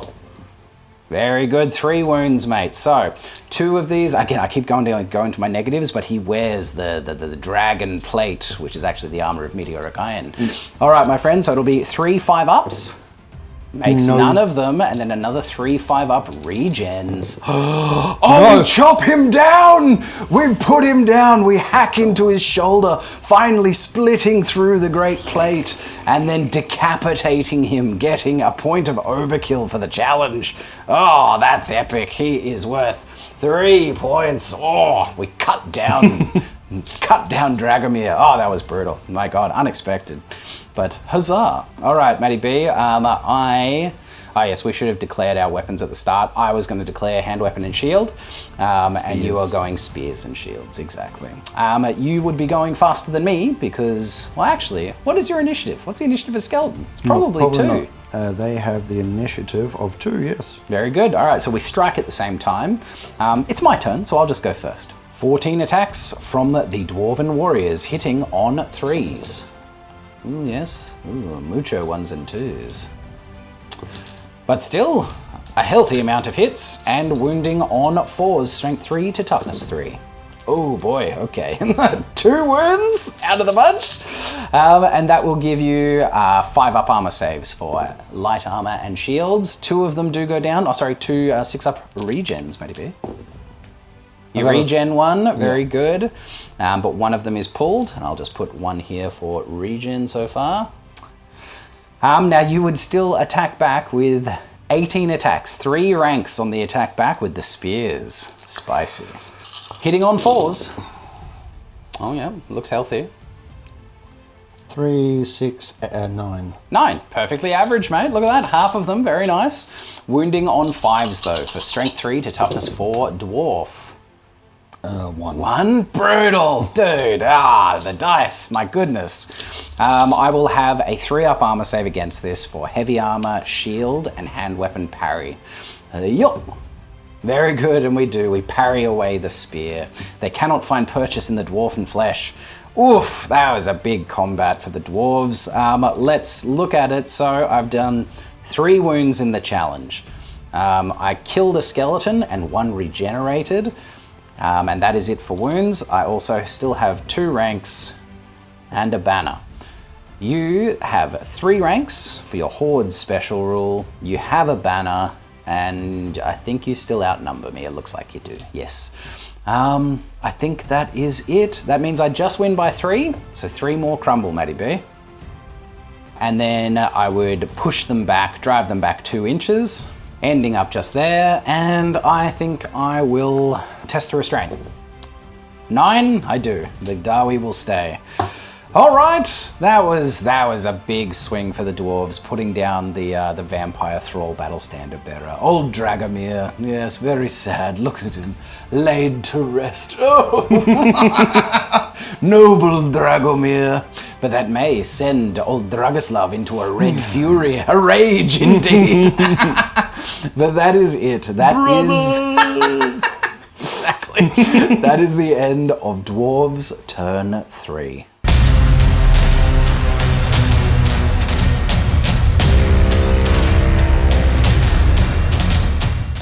Vampire Counts, turn 3. Let's see what they can do with their punchback turn after the devastating loss of Sir Dragomir von Kurz. Indeed. All right, mate, starting out with the invocations of Nehek. Nehek. All right, old mate's going to attempt first. Yes, Kaiser to the unit of zombies. Very good, he passes his leadership test, gets 4 plus D3, zombies back. Whoa, 7. 7 zombies. All right, before you worry about it, just do the other one as well. That way you can just add them all. Yeah. And then, so Dragoslav is going to do the same. Mm-hmm. Very good. Leadership 9 also gets it. So 3 plus 1, so 4. A total of 11 zombies getting added to that unit. And there they are again, almost back to complete full strength. There's actually probably more than 40 still there where they started, but in there I've done 2 lasting wounds to that unit. Yes. Gosh damn it. A couple of them are zombies from that explosion. Yeah, right. Yeah. How dare you? There's no dwarven zombies in that unit. How dare you? All right. Now we go into Conjuration, mate. Conjuration. Yep. I am going to, again, attempt a glittering robes. Very good, yeah. It's a good time to do that. Yeah. All right. What do you need? 8 plus. 8 plus with a +2. Oh my god, 11. Okay, I can't stop that. That's very bad for me. So they have Glittering Robe. I will Curse of Years as well for hexes. So I think I'm going to put that on this lot. Uh-oh. Oh, boy. So that is a 9+. 9+. I'm looking for. With a +2 to the dice. No. Shall not do it. Oh, thank God. That makes me happy. That is the enchantments and hexes done. Conjuration. Now we declare charges, sir. Do you have any? Yes. I imagine you've got lots. I will declare this one on them, Very good. even though it didn't come off. Yes. And them on them. Yes. And them on them. Yes. And then those 3 on them. Very good. Well, all of the... Oh, yeah, what about him? Do you want to charge him? Do you want to bother? Yeah, I won't bother. Okay, very good. Yep. Makes sense. These 3 units will hold. And then over here, my unit of rangers will attempt to once again stand and shoot. And we are going to stand and shoot against the knights. Because screw you, knights. The last volley of the Rangers, 6 of them snapping out shots as the Black Knights and ghouls bear down upon them. So we are shooting at the Black Knights. We have dwarven crafted weapons, so we suffer no negatives for standing and shooting, which will just mean 6 shots at 3s to hit. Missed 2. 4s to wound. I need some 6s for some AP here. Very good. I do get 3 wounds again and 1 6. So 2 of them at your 3-up armor saves, 1 of them at 5-up, Matty B. The 3-ups. 3-ups. You make them both. He loves them. And the 5-up. Don't you dare. No, Nope. that one goes through. 6-up regen. No, we do put down 1 Black Knight. Fantastic. 1 less lance attack coming into my beautiful Dawi. That's something, boys. You took 1 from the saddle, smashing through its armor and its rib cage, and its corporeal form just crumbles and turns to dust as they attempt to charge in. Epic. All right, mate. So these 2 don't need to be rolled. They can just get moved back in. Yep. Oh, God. With a groan, the zombies crash forth once again into the wall of Dwarfen steel. These guys will have to roll it. A 5 will get you there. They will be in. We'll move them in. Just pop it next to them. Yep, 5. Very good. And then, now, did you want to send in both units of ghouls? Because you'll be leaving your Yeah, objective. actually, I do want to keep 1 there, actually. You definitely do. So the closest one I'll charge. I'll keep the other one there. Very good. So this one charging, this one staying? Yep. All right, roll out the ghouls. Yes, you'll need at least a 4+ on one of these dice. Very good. The 5 will get them there. Yeah. So again, just mark them there, and then we'll check it out afterwards. And the knights, we'll just need something reasonable. Got another 5, yeah, 5. pop a Swift Stride die in there as well, just because. Okay. Oh no, they get the low die. Because what was the low die there, Matty 1. B? It was a 1? Alright, so they get the 1 because they're charging into difficult terrain. And then the Swift Stride die on top of that. Yeah. Do I roll that Yeah, now? you roll that. 3. 3. Alright, well, probably still in, but we'll have to look at it. But we will move all of those in off camera during the remaining moves sub-phase. Cool. So, we will do the remaining moves and move everything in. This is where the dead are now. And this is where they all end up. All right, Master B, give me your wrap-up, please, sir. Oh, well, okay. I did a charge. It worked out. It was very good. Another charge. Worked out. Very good. Charge. Look at all the charging. Oh my God. Yes, the That's my knights and the ghouls smashing through this ruin, which has been completely demolished at this point. Yeah, just to fit them all in there. Exactly. And Kaiser flew his way on his Yes. spectral steed over to here to start matching wits with Magic Dulgrim, room, and then my Rune bat. Striker. Run away. Yes, and the bat has flown back into the woods over there, hanging from the tree, doing bat things. I left those guys there to reclaim their points. Yes, makes sense. All right, Matty B, that brings us to the magic phase. And you have a shooting phase. You have a magic missile to shoot. Yes, I will unquiet the spirits. Very good. Now, I believe I am magic resistance 2, so you're -2 to whatever you roll, which just means you have flat dice. Flat dice. Need 8. No, No. it shall not be. No B. So now it's combat, mate, and combat is everywhere. Everywhere. Where would you like to start? Well, I might as well start here then. We're doing it? We're starting with the big kahuna? Start with the big one. Oh, mate. Let's do it. All right. Let's do it. Why not? We're coming down here. Coming down to the 2 big units that have been spoiling for a fight this whole game. And boy howdy, have they found it. Dragislav and his Guardians of the Grave. and Boren, Stonebeard, and the Breakers of Iron have found combat, and death shall reign. Rain. All right, does Dragislav want to declare a challenge? Oh, he does. I thought he would. Well, sir. Come at me. Yes, Thane Boren Stonebeard shall accept the challenge. Well, we need to do a fear test first and foremost, ladies and gents. Let's do it. It's leadership 9 for this unit. Hiya! 10! No! All right, we fear you. That's not good. Our nerve breaks. I wonder if I can re-roll that for the Battle Standard Bearer. I feel like probably not, but hell, I'm going to have to check. Check it. Nope, no re-rolls. The Battle Standard Bearer re-rolls Panic, Rally, and Break from Combat tests. So no, we do fear them. So with the stacked of the glittering robes and a failed fear test, my whole unit is at -2 to hit him this round. That is so spicy. Ooh, bad things in the future of the dwarves. All right, so well, I've accepted the challenge, which is a very bad choice, but such is life. You know what? Oh, when would that have happened? I've accepted it. I'll take it, mate. Take it on the chin. The time is now. All right, so Dragislav strikes first. He has the Sword of Kings. He is hitting me on 4s. No, 3s, because he's weapon skill 7. Oh, spicy. Roll poorly? Oh, yeah, okay. I got 2. 2 hits have come through, sir. You have strength 6 to my toughness 5, so you are wounding on 3s. And a 5 or 6, oh, no killing blow. No killing blow, but 2 wounds have come through. I do have, what have I got? I've got full plate armor, full plate Gromroll armor, which gives me a 4-up armor save, and the Sword of Kings is -1, so these are 2 5-up armor saves. Come on, Gromroll armor. Oh, I saved neither of them. That's a big deal. He's only got 2 wounds as a Thane. That feels bad. That feels very bad. So, I have a couple of options here, ladies and gentlemen. I have 2 runes of warding on a talisman, which gives me 2 once per game 2-up ward saves. I also have the Master Rune of Grungni in that unit, which gives me a 5-up ward save all the time. So, I really had those 2-up ward saves to make sure that if a killing blow came through, it didn't just finish me. But, if I fail 2 5-ups, I'm dead anyway. This is very bad. I don't know what to do. I feel like I have to at least use one of the 2-up ward saves. I think I have to. I'm going to use 1 2-up ward save to hopefully guarantee that I don't die, as long as I don't roll that 1.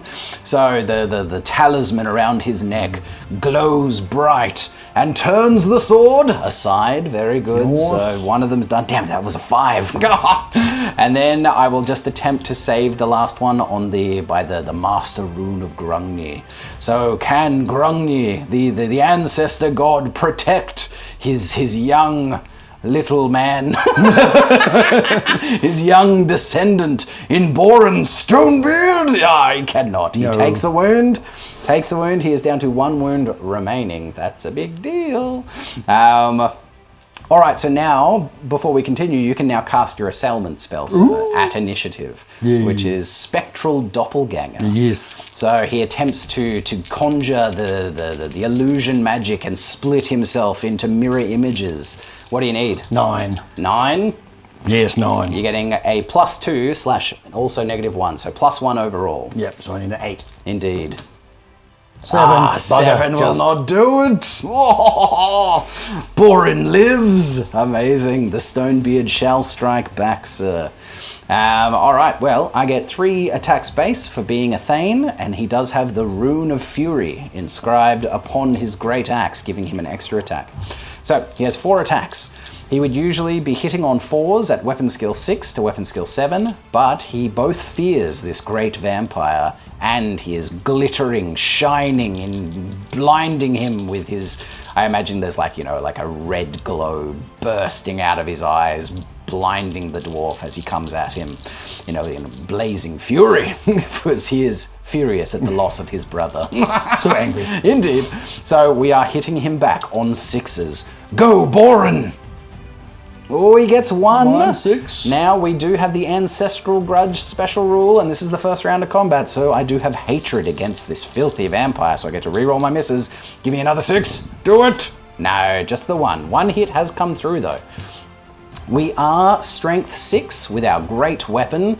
You are Toughness 5, Vampire Undead Thing. We wound you on a 3. Hurrah! We do get the wound, sir.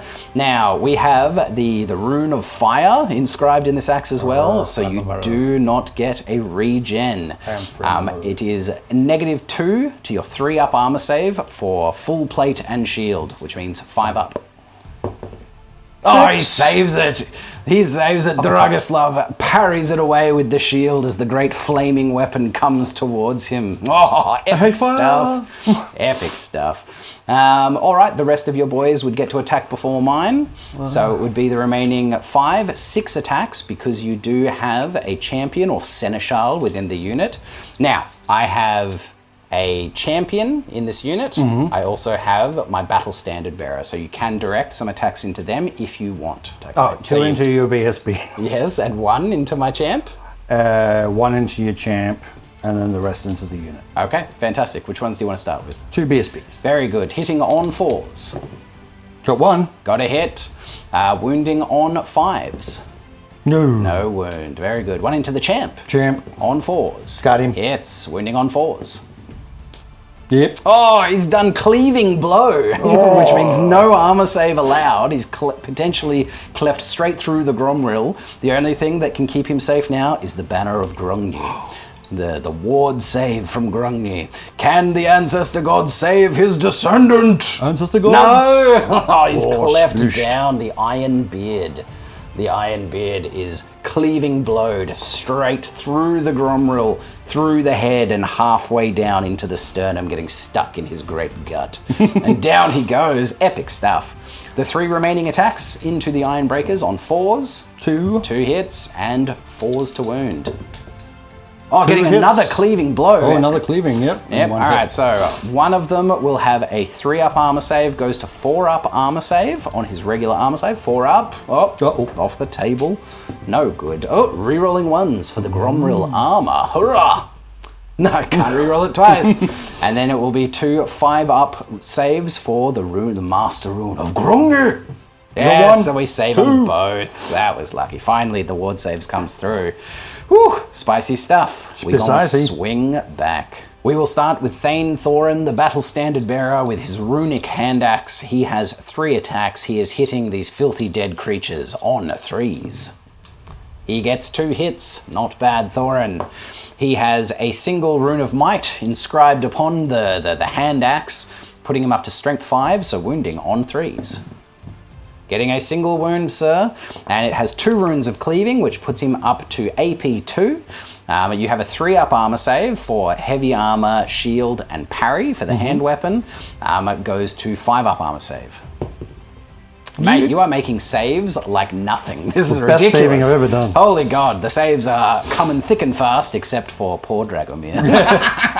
I think that's why I didn't do that. Just to balance it out. The remaining Iron Breakers swinging into the Graveguard. I will put 2 of them into your Seneschal, hitting on... hitting on... I wasn't hitting on 3s with him. Anyway, he didn't do any damage, lucky, but I'm -2 to hit. So hitting on 5s with my Iron Breakers. Got 1. Do get 1 into the Seneschal, wounding on 4s. I do wound him, sir. -1 AP, 4-up armor save. He makes it. It clangs off the patinaed old plate armor. And now the rest of them hitting on 5s. Hitting on 5s for Glittering Robes and Fear. Look at this, Fear coming into play. That's so cool. Never happens. And then we did get 2 hits. We are wounding on 4s. 2 wounds, sir, at -1. 4-up armor saves. No! They both go through to 5-up regens for the Drakenhof banner. You make 1 of them, but 1 does get smashed to dust by the hammer of the Iron Breaker. And 1 regen was made. Wow. All right. That was a spicy combat, mate. That was spicy. Indeed. Spicy, as you say. But that is 2 wounds. You did 2 wounds, 1 to my Thane and 1 to my Iron Beard. You have 2 ranks, a banner, You are close order, and you do outnumber me. Oh, that's a lot. I also did 2 wounds. 1 that was regenerated and 1 kill. I also have 2 ranks. I have 2 kinds of banners. But that is it. I win by win. You do, mate. You win by win. Indeed. So, the unit does have Stubborn and Shield Wall. So, I think I will just Stubborn and Shield Wall. Or will I? What does it even mean, Basil? Will I? No, I don't think I will, because if I back off far enough, I can shoot you. Because it's my turn coming up next.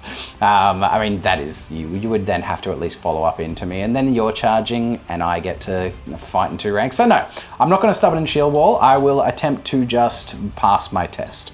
So at -1, Leadership 9 goes down to Leadership 8. Hiya!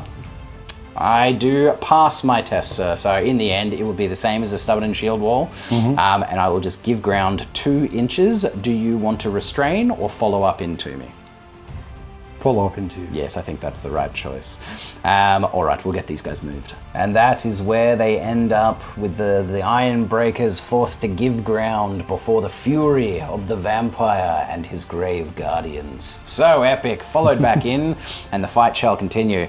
That's not going to go well for me. I know. Well, at least next turn, Glittering Robe and whatnot might actually be gone, but I think Glittering Robe lasts until your start of next turn, so... Until next start of turn sub-phase.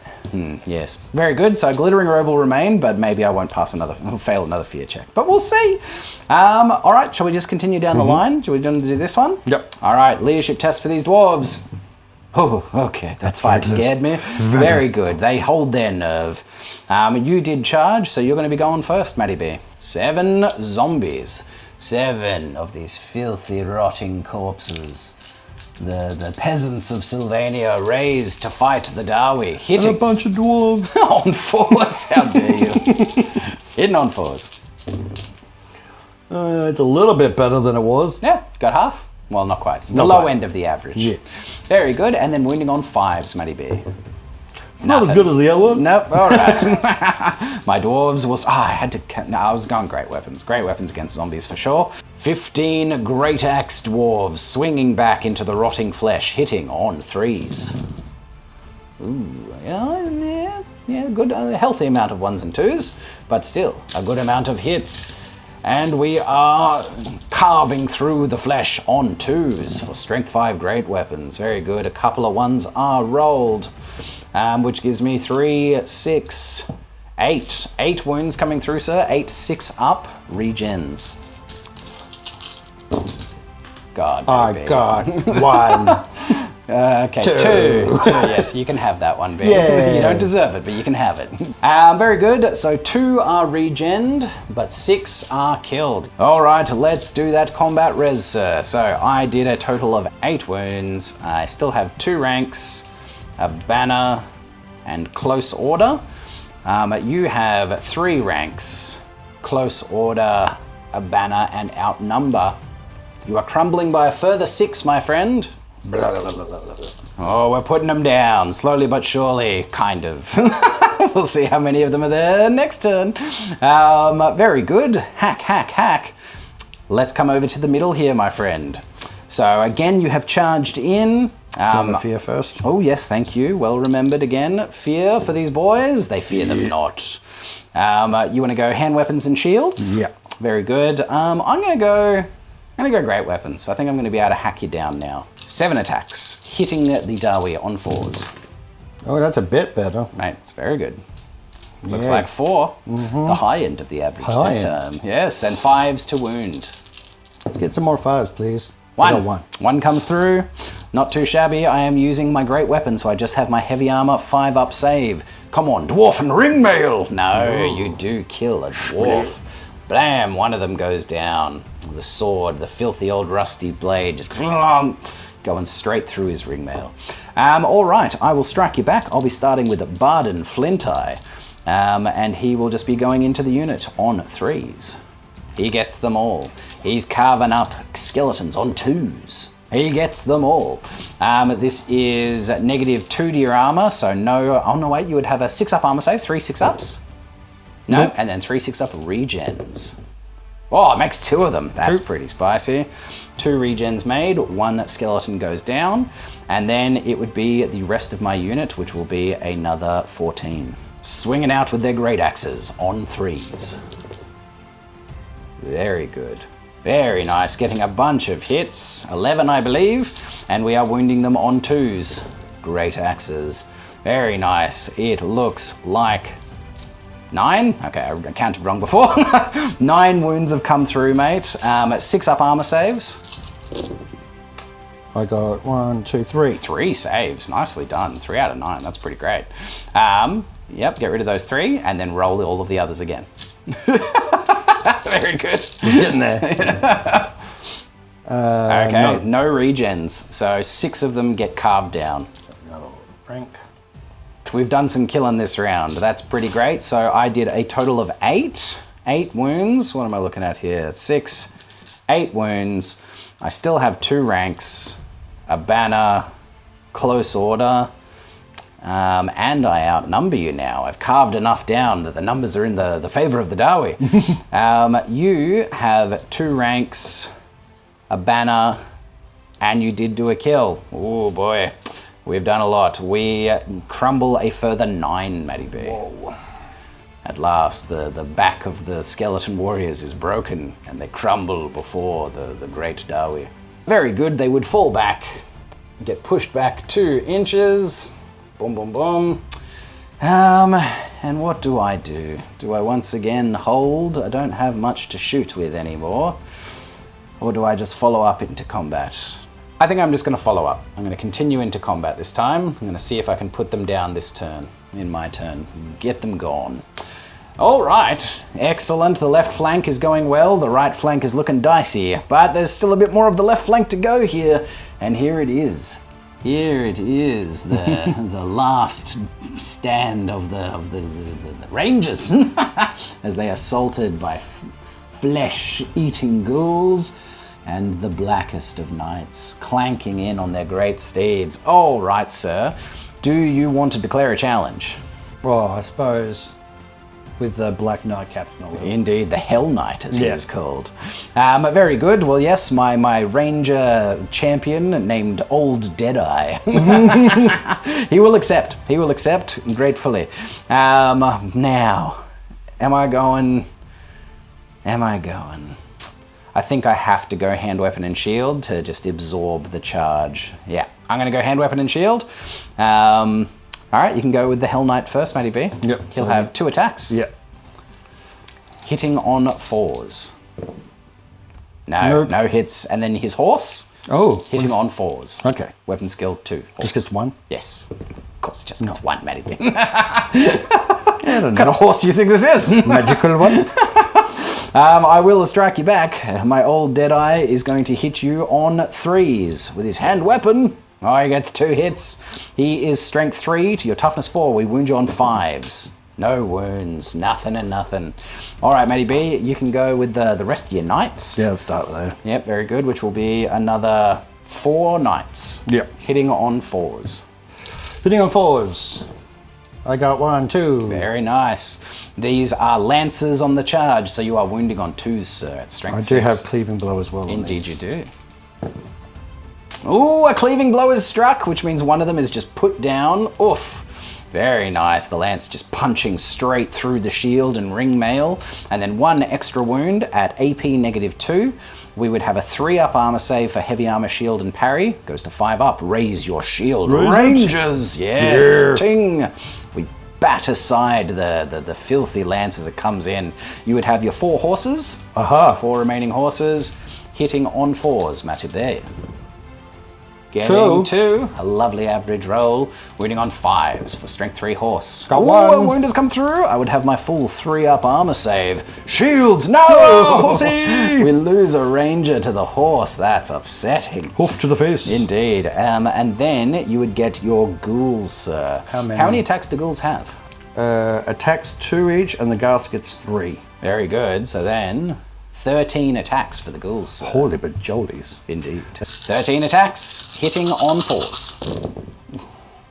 We do have 2 poisons, so just set them to the side. Are they the 6s? The 6s? Of course they're the 6s. Yeah, they're the 6s. The 1s, Matty B. Okay, cool. I get more.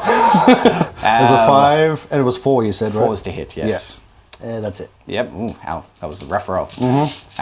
Very good. Well, you would be wounding me on 5s, because only... Oh, actually, what is their strength? Can you check? I think it's probably 3, and their toughness 4.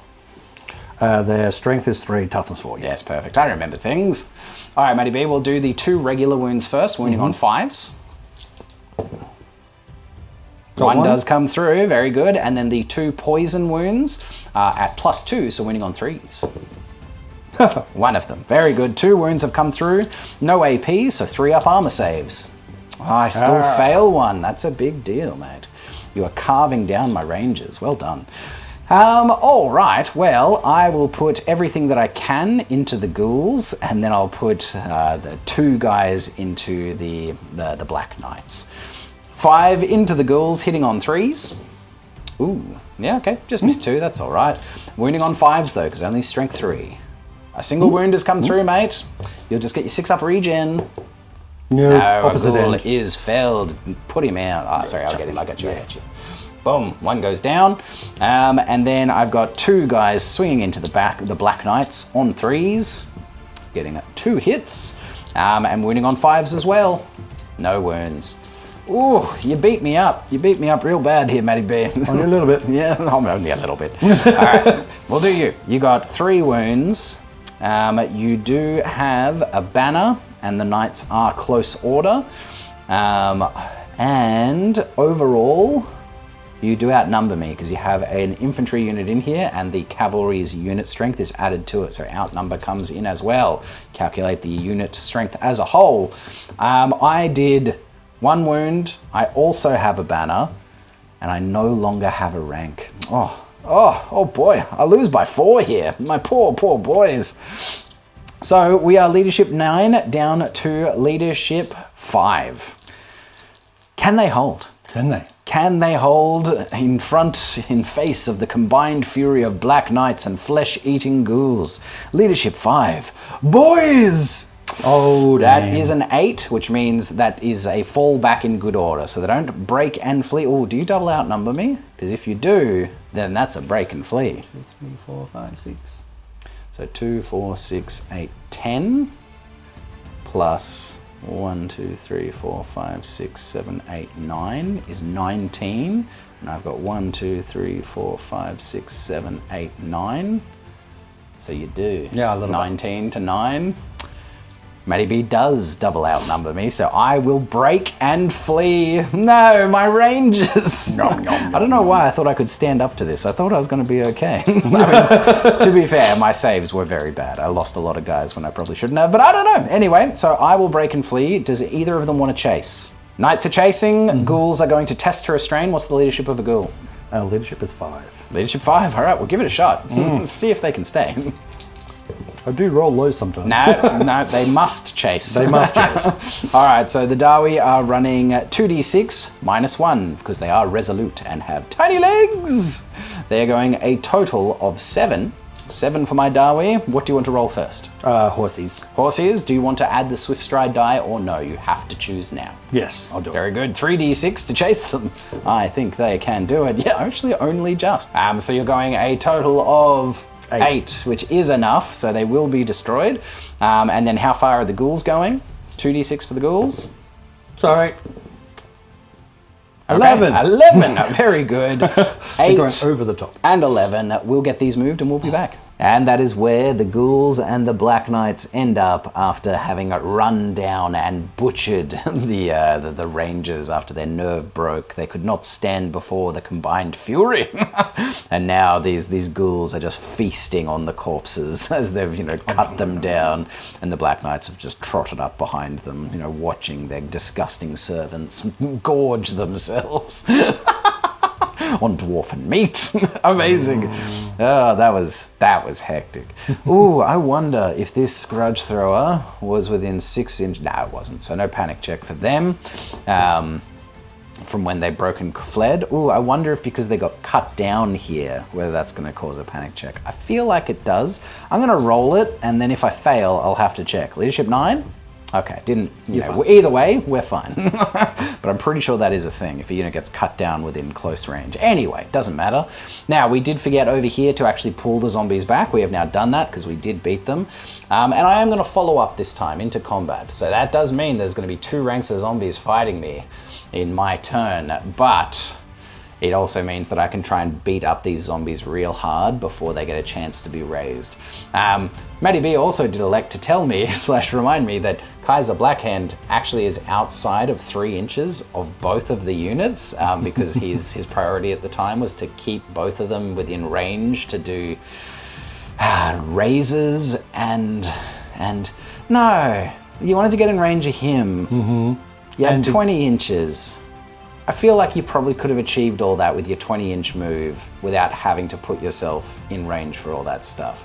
Like, if you put yourself within 3 inches of this, are you still within 8 inches of them? Check that for me. Because if you are, well, I'm not going to just let you make that mistake. Yeah. Yes, so still within 8 inches. Are you still within 15 of him?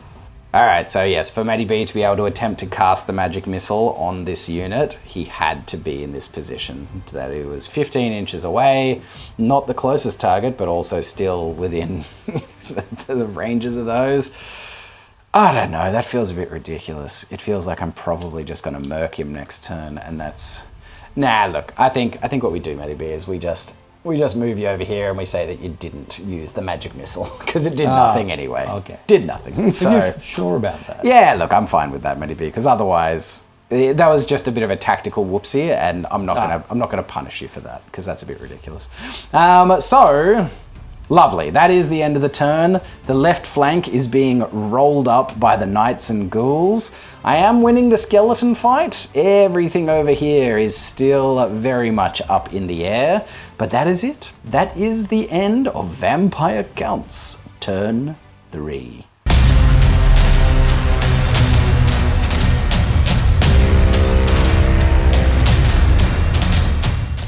Dwarfen Mountain Holds, turn 4. Let's see what we can do on our strike back turn. And we are going straight into the conjuration phase, and we are going to attempt to strike the rune of Hearth and Home. So we pull out our rune, because at the moment we can't, Oath and Steel's not going to help anyone. Them re-rolling armor saves, not going to be help.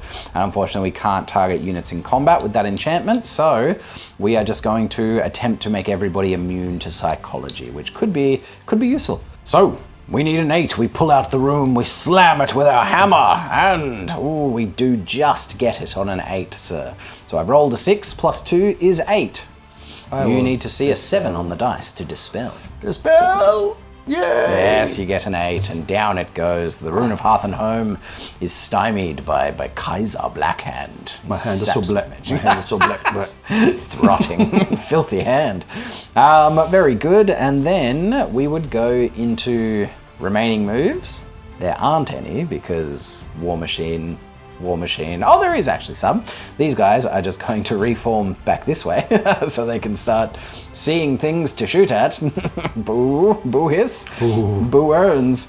Maybe I should shoot that bat. There's a bat. Matty B, I completely forgot about the bat. There's a bat over there. Maybe I should shoot the bat because he's like a master of the night or something. And the next turn on my command phase, I might be able to res him. So he can potentially pass a leadership test and resurrect a D6 wounds into that unit, bringing those bats back.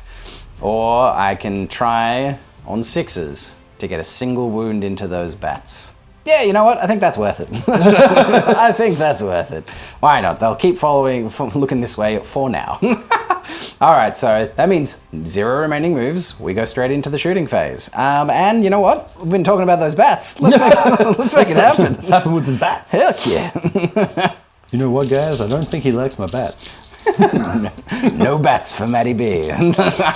So it is still in the woods, giving it a -1 to hit. It's over half range, which is another -1. We need 6s to hit. 10 shots. I should at least get 1. Hell, give me 2. Oh, I got 3. Whoa. Yeah. 3 hits into that bat. Those quarrelers don't like those bats either. You fly away from me, will you filthy bat? We need 3s to wound it. Oh, mate, one of them, one wound, a single 6-up regen will see him alive. No! Boo! Boo, here's Matty V. How dare you? Oh my god. Sorry, ladies and gentlemen. Matty V's gross. That was funny. That's a great moment. I can't believe it. That's very disappointing for me. Very disappointing. We shoot it out of the air, and then it just regenerates itself. That filthy bat. Oh my god. Classic stuff, though. All right, let's continue with the shooting phase. My grudge thrower is going to spend its last turn of life to indirectly fire into that unit of ghouls behind there. Because if I can kill one ghoul, that is no longer a scoring unit back there. So, let's see if we can do it. Come on, we need something good. Gimme! The misfire? Yeah. I have one more misfire reroll for its last rune of forging on its last turn of life. Very good, but it's going better. 10 inches off. I'm just going to 100% make sure that I can't see it through a gap in these ghouls. I don't need to check. I can't see it. They're essentially ranked up, but they shouldn't be. There's supposed to be a little gap in between it. Whatever. Whatever. It swings wide, and I can't get a hit on the ghouls. Sad stuff. But such is life. And then I can strike the runes once again. Strike the runes, and this will be the rune of wrath and ruin. Who do I want to send this at? I mean, now I could send it at those ghouls and try and kill them down a bit, and force you to res them. Do I care that much about you continually getting 30 points a turn? I'm very up on points, by the way. I think I've neglected to mention what we're at points-wise for a couple of turns now, but I'm pretty up. You know what, Matty B? Let's tell them. Where are the points at? So currently you are at 300 points, and I am at 120 points. Very nice. Yes. So a difference of 180 for those maths people playing at home. Indeed, maths people. You nerds. I feel like I have to do the knights. It's -2, which means they still will have 5-up armor saves and then 6-up regens. But I could kill some knights with this. I could also cancel it. Yeah, you might be able to. All right, let's strike some runes, baby. +2 to the dice. We need to see a 9. Oh, I've rolled a 9. All right, Matty B, you need to see a 10 on the dice to stop me. 10 on the dice to stop you. Oh! Sorry. Why does this keep happening? This is ridiculous. Matty B, you're killing me here, mate.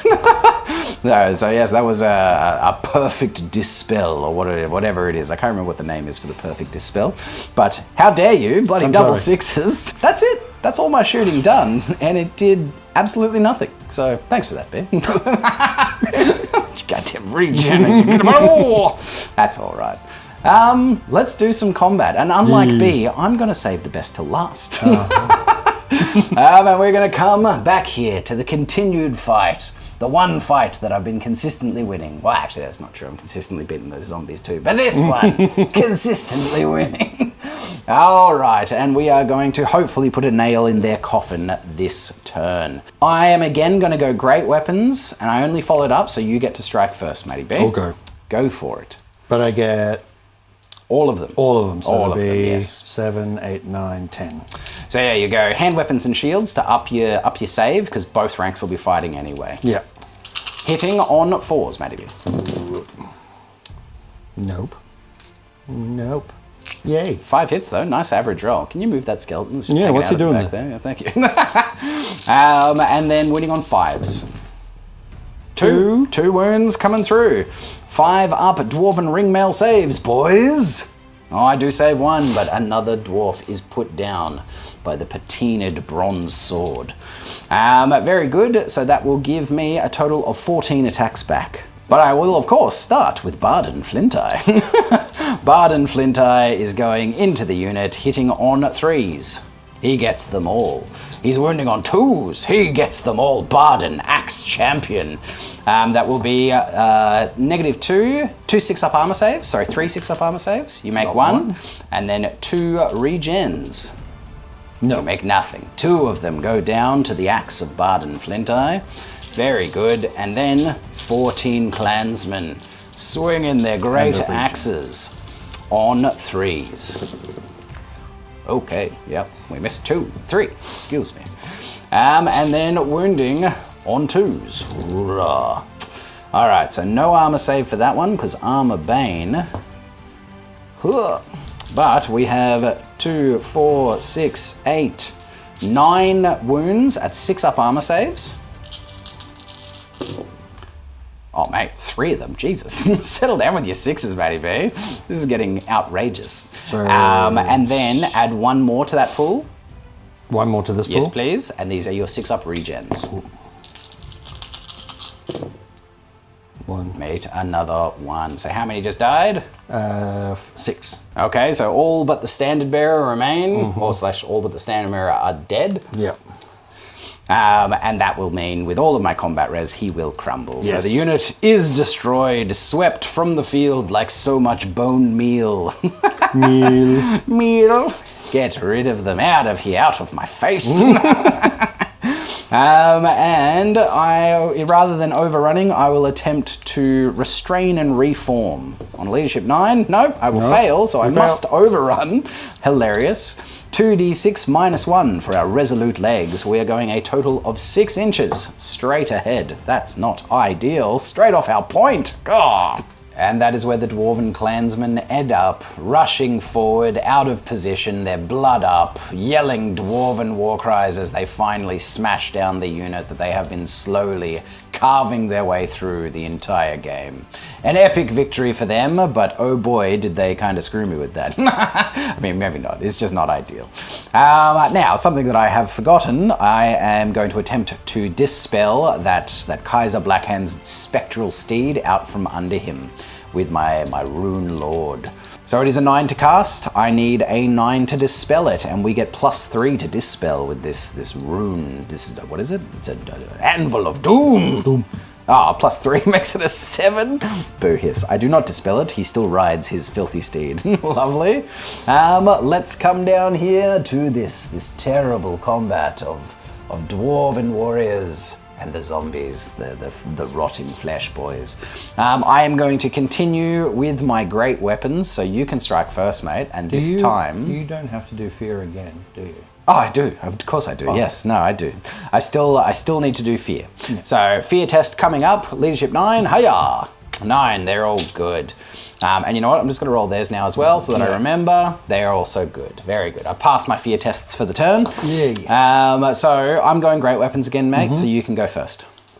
And you get 2 ranks this time. 2 ranks. So indeed. it'll be 14. Hitting on 4s. That's looking okay. It's looking pretty healthy. There we go. Indeed. Very good. Don't like any of you. Wounding on 5s. Oh, Christy. Looks like 3. 3. Very good. 5 up, Dwarven ringmail saves. Dwarves! Oh, okay. Oh, save them all. There we go. Okay, yeesh. The grasping old, clammy hands and freaking farming tools cannot get through the Dwarven ringmail. We'll be striking back with 15 attacks. That's a lot. Dwarven great axes, swinging for zombie flesh, hitting on 3s. Ooh, yeah. We only missed 3. That's a little bit outrageous. That's a lot of hits, and we are cleaving. Oh boy, too many dice. Too small a hand. Cleaving on 2s. I do roll 3 1s. Yes, not bad. Which looks like 4, 8, 9. 9 wounds coming through, Matty B. How many regenerates can you make? 9. Don't you dare. You can have 2, Matty B. And okay, 2 you shall have. 2 I will take. So how many do I 6. kill? Yes. 6 with 2 regens. So yeah, 7, sorry. Miscounted. All right, pull 7 from the unit, please. I killed 7, so regen 2. That's all good. Very good, and then we'll put 2 regens here for combat res. Oh my god, I can't believe it. I've been forgetting this entire game, you get to roll regens for crumble. That's a new thing.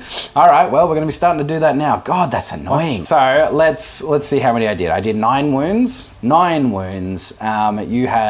I have 2 ranks, a banner, I am close order, and we are exactly equal.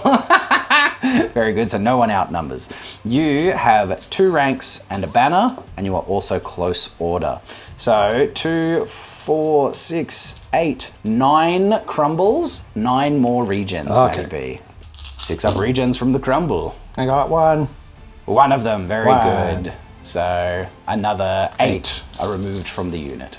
Very good, very good. That burns my ass. I've been forgetting that all game. Sorry, Matty B. No, that's all right. That I did not know either. Yeah. I mean, I did know, but I completely forgot. New mechanics, ladies and gents, but I'm sure the Vampire Counts community are screaming into their keyboards. So sorry, guys. I caught it eventually. Definitely a bit too late. All right, and then we are coming down to the big kahuna. Yes, the continued combat of Sir Dragoslav himself, the great Vampire Count, and my Iron Breakers and Thanes. Oh boy, let's see if I can survive another turn. I get the feeling that I probably won't. But hell, we're gonna give it a red hot go.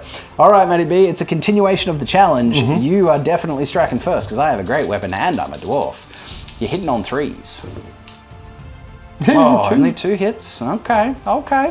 And then wounding on 2s. Oh, sorry, only 3s. But still, you have wounded, and one of those is indeed a killing blow with the Sword of Kings. That's a big deal.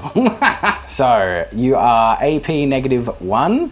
I will try and get the armor save first for the first hit. I have a 4-up armor save, goes to 5 up. 5 up. I need to just make this with the save. Come on, 5 up. 5 up! No, I fail it, so there's 2 wounds coming through currently. All right, well, I will use my last rune of warding on my runic talisman to attempt to turn aside the killing blow on a 2 up. Very good, the killing blow is turned aside. And now it comes to the Master Rune of Grungni.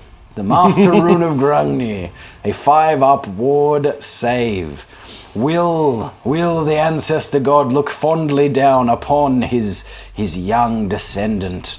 Will Doran Stonebeard survive to strike back at the vampire? Doran! Oh, he does it! Amazing! Yes! His name's Boran. Oh, amazing. Valea Grungni looks down and saves, turns aside the weapon. Oh, amazing. Well, I will strike you back, sir. I have 4 attacks, 3 for being a Thane and 1 for the Rune of Fury on his great axe. I am only at -1 to hit you this round, so I am hitting you on 5s. Come on, give me a couple. Hurrah! I do get a couple. That's pretty great. Heck yeah. Statistically above average. That's me, baby. We get 2 hits. We are strength 6 to your toughness 5. We need 3s to wound. Come on, give them both to me. No, only 1 gets through, mate. It is AP -2, which means your 3-up armor save goes to a 5 up. No, it goes through, and because it is flammable. A flaming weapon, you are flammable. You get no regen. So a single wound has gone through on the great Dragoslav. Amazing, love to see it. Heck yeah, a wound is struck. Then it would go down to normal initiative. And I think we go at the same time, except I am initiative 3 on Thane Thorin. So Thorin will go first, and he has 3 attacks. He's swinging into the unit. He is still... Oh no, yes, you still have the glittering robe up, so I'm -1 to hit. We're hitting on 4s rather than 3s. Thorin gets 2 hits. Well done, Thorin. He's strength 5, which means he's wounding on 3s. He does get a single wound converted. AP -2 means a 5-up armor save. No, and a 5-up regen. No, yes, one of them is put down. Excellent. Now we would be striking at the same time. It is my turn, so I'll just go first, but any wounds struck now, you will still get to fight back with. So I'll put 2 into your Seneschal and 8 into the unit. Start with the 2 into the Seneschal, hitting him on 4s instead of 3s because the glittering robe. Oh, we get 2 hits on him, wounding him on 4s. No wounds, very sad. And then into the unit, the Seneschal is just too tough. The weapons bounce off him, not causing damage. And then axes and hammers into the rest of the Deadites on 4s. Ooh, that's Yeah, that's pretty average. That's beautifully average, in fact. Shut up, Tristas. And then we are wounding on 4s. Give them to me. Oh, very good. Above the average. We do get 3 wounds, sir, at -1, which would be 4 up armor saves. Got 1. We can fail 1. Oh, sorry, yes, you make 1. And then 2 5-up regens for the Drakenhof banner. No. Another 2 do go down. Excellent. All right, so you can strike back. You are down 1 guy that was killed before your initiative order by Thane Thorin, but otherwise 2 ranks get to attack. 11 attacks coming back into the Iron Breakers, hitting on 4s. Oh, yeah, that was pretty good. Oh my god, yeah, that was very good. Nicely done, Matty Bear, nicely done. And then wounding on 4s. That's a wound. That is 1 cleaving blow and a bunch of 4s. wounds. Yes, 4 wounds in total. And 1 cleave. Yeah. Indeed, yes. 4 wounds in total. So I'll do the 3 regular wounds first, just at -1. We have 3 up armor saves, goes to 4 ups. 3 of them. Oh, I only make 1, but I do have Gromrel armor, so I can reroll 1s. Nope, didn't matter. I've still lost 2 so far. And then the cleaving blow plus the 2 that I've failed go to my 5-up standard save. The Master Rune of Grungne saves none of them. Oof, that's brutal. Bad saves for Christos. 3 Iron Breakers are struck down with the ghostly, deadly white blades. You know, just like Frodo, they're like, "Oh, Sam!" Sam! And down they go. But very good. All right, this was another spicy combat. So I did a total of 4 wounds. I killed 3 Graveguard, and I wounded the great Count Dragislav in single combat. Yes, yes, Borin. Hey, who did you first? You sure did. And then I have 2 ranks. I am close order. I have 2 kinds of banners. And I think that's it. You did 3 wounds back to me, slaying 3 of my noble Dawi, my noble Breakers of Iron. You still have 2 ranks of your own. You are also close order. You also have a standard. And you do outnumber me. But I do win by 1. I win by 1, Mr. B. Now, usually you would crumble, but you are indomitable. Indomitable 1 or 2 with that vampire, so Yes. it negates the crumble. Ooh. So, now I do still beat you, so you are still pushed back 2 Yeah. inches. You will be forced back. You will give ground reluctantly So as I beat you back. And the units separate. I beat you back, not off, ladies and gentlemen. Just to clarify. Just to clarify. And then I have to choose. I choose whether I follow up into combat and continue the challenge, or I don't. I feel like I don't. Oh, you had a chance to cast Spectral Doppelganger. Do it now. Spectral Doppelganger, mate. Oh, shit. Yes, Forgot about that. you're a salmon. I forgot as well. Yes. Try and cast it, sir. What do you need? 9. I got 9. You got a 9 plus 2. Oh boy. That's it. Yeah. So you are -1 to cast it on me. So that's actually you've rolled what, a 9 there. So it's down to an 8. Plus 2 is still 10. I get plus 3 to the dice. I need to see 7. an 8. 8. I need to see an 8 because I have to beat your score, and you have done a 10. So I need to see an 8, otherwise I'm in big trouble. Come on. This is your chance to shine, Dulgrim. This is why I paid the points for you, mate. This is why you're here leading the I army. see it happen. So I know you do, but I really don't, Matty B. Not right now. All right, hold it back.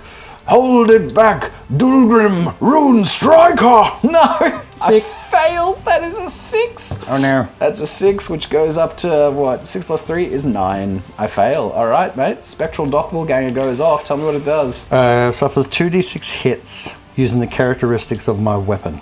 Yep, alright. 2d6 hits against my Thane. So that's 7. That's a lot. Oh boy. 7 at strength 6 to my toughness 5 means wounding on 3s. There's a 2. And that's, yeah, okay, That's you failed one of them. Hang on, whoa. How many 5s and 6s were there, Matty P? 2. 2 killing blows have come through, and another 4 wounds. Oh boy. Oh, I celebrated much too soon. So all of these are so these are -1 to my armor save, which are 4 up, goes to 5 up armor saves. Make them all. Come on, armor. I make none of them. But, oh no. I made one of them. Yay! With the Gromroll armor. That's 3 wounds through so far. And then all of these are on the Master Rune of Grungy. 5 up ward saves. And if I need all of them. I need them all. You know what? Let's do them one by one with the killing blow for drama. Does Grungy save his young descendant? No, the first killing blow just boof and lops off his head. I do need to roll them all because this will influence the ending. What am I trying to say? The combat result. Hiyo! Grungy did save 2 of them. But 3 wounds in total came through in the challenge. So how much did I win by? I won by 1. 1, yeah. So, but I also did a wound to you, which would have happened after you did this. So you're not wounded anymore. Take away that wound dice. Okay. Because I did not wound you. Which just means that I lose by 3. And poor Boren. Oh, because they all went into him, didn't they? Yeah, 100%. Yeah. Yes. It goes into the challenge. Yeah, the challenge, yes.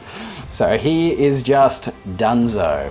All right, well, that changed things significantly. Yeah. I hate a retcon, but there it is. I needed to do it. I can't let you go without using it. Spectral Doppelganger went off, and it went off big. That was pretty cool. So I lost by 3, is what the actual result is. I am at Leadership 9. I will attempt to hold, boys. That's a 10. That is a 10. I will re-roll that for the Battle Stand Bearer of Thane Thorin. BS. Boys! Okay, so that is a 6, which is still a fallback in good order because 9 -3. Oh, it's 6. Yeah, it's 6. That is 6. No, I rolled a 7. I can do math. God! The nerds are furious. It's a 7, Chris does. Like, sorry, nerds. I'm sorry. I love you guys. All right, so I am falling back in good order. Do you want to chase or hold? We are going to attempt to restrain and reform with Sir Dragoslav, Leadership 9. No, his blood is up. He's so hungry. He will chase. He's furious. You come on, brother! Indeed. Indeed. So we are going to fall back the high die of 2d6 -1 because of our short legs. So we are going to be going it back 6, which gets turned into 5. And we are essentially perfectly lined up. So I'll move this and then we'll move you. Actually, you know what? Just roll it and then we'll move them both. 2d6 coming into me. Yes, so we will be going back into combat with a fresh charge. Yeah. Let's get it moved. And this is where the 2 units end up. The Ironbreakers falling back in good order and rallying to take the charge once again by the enraged Sir Dragoslav, with the Thane mortally wounded and put down in front of his men. And they are already singing the songs of mourning for him. So rough. But that is it. I think that's all I got. That was a terrible turn for me. None of my shooting or magic went off, and I lost a pivotal fight. But that is it. I am still scoring these 2 points, so I'll be getting another 60 points, and Matty B will be getting another 30. Mm-hmm. But that is the end of Dwarves, turn 4.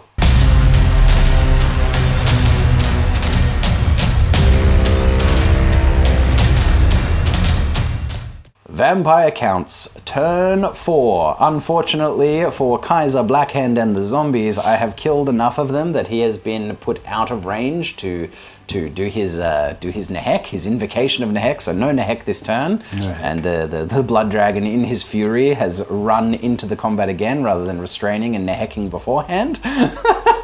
Yep, he got Nehek out of there. That was Matty B's joke off camera, but I took it. I took it, Matty B. It's mine now.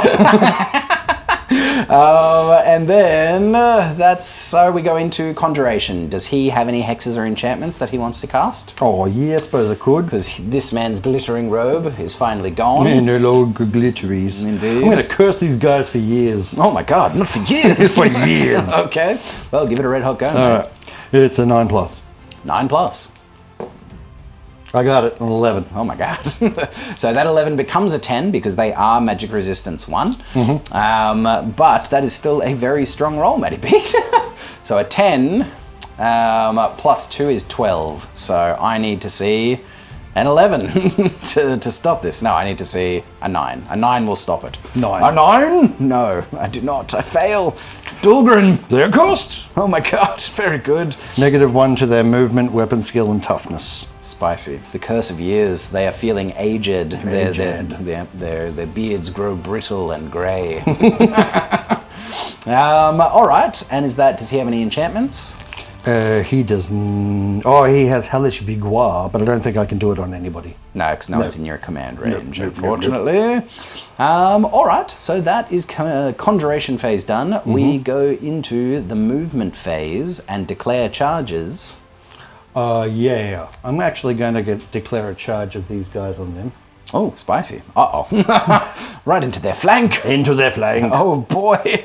And I'm cursed. Oh, man, this is going to hurt. Very good. The ghouls declaring a charge on the grudge thrower. Yeah. To see if they can clear out of the way of the Black Knights. Yeah. I mean, the Black Knights could try and declare a charge over here, and they could move chunk. I mean, I'll give it a go. Let's measure that up and see if it's even worth trying. Not worth declaring the knights because they are in the ruin, taking the low dice down to movement 6, so they won't be declaring a charge, but the ghouls will. I can do naught but hold, and I will also hold over there and cop a flank charge by ghouls. That's not good for me. All right, that's charges. So these guys, you know what, roll it just so we can see how much movement we've got to get them to where they need to be. They will be taking the high die of 5, so they'll have 10 inches to move. They should be able to get in there, no problem. Roll those guys as well.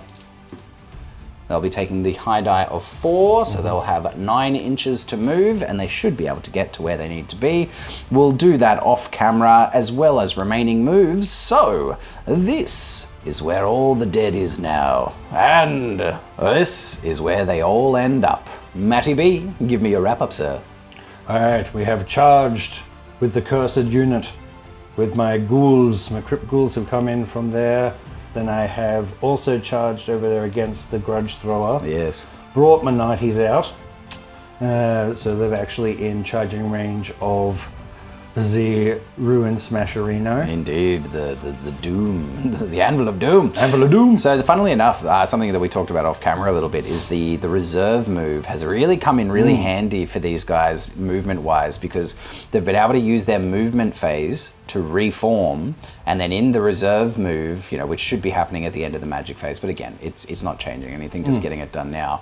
At the end of the shooting phase, they're able to then use another move to get to where they need to be, because they've found themselves in weird positions a couple of times where they're still having to use their movement phase to reform, but because they've got a reserve move later outside the movement phase, it's really come in really well. So that banner has been going amazingly for that unit. What else, Matty B? Not much else except for I have flown over here with my little Spellmeister just to get into assistance over here and possibly shoot some magic missiles at some archers. Indeed. And then my bat's out here just like flipping the bird, making a mockery of everybody who could not kill him. Indeed, he's chasing his master to see if he can get, healed again and have his friends come back. Oh, master, please. Please heal me. Why did you leave me, master? So that's it. That's movement phase done. We're rocking and rolling into the shooting phase / the vampire magic phase. All right, mate. What magic are you shooting? Well, I've only really got one. Sweet. And it is making your spirits very unquiet. Very good. You are summoning the unquiet spirits to rip my souls from my corporeal bodies. All right, mate. What do you need to cast it? 8+. 8+. We are getting +1 to the dice. Oh, so it's a 9 in total. A 9 in total. I need to see. I'm getting +3 to my dice. Give me something good. +3 That's a 9. Is a 9. That is not enough. I needed to get a 10. I needed to beat you. So, mate, my God, my amazing rune, bloody spell dampening thing is not doing the job anymore. Oh, boy. Oh, what is this? Oh my God. Sorry, I had to tell you this. 3 strength 2 hits with no armor savings permitted. 3d6 strength 2 hits. Yeah, that's what I'm saying. Yeah, okay. Very good. So that looks like 15, mate. Yep, 15. Wounding on 6s.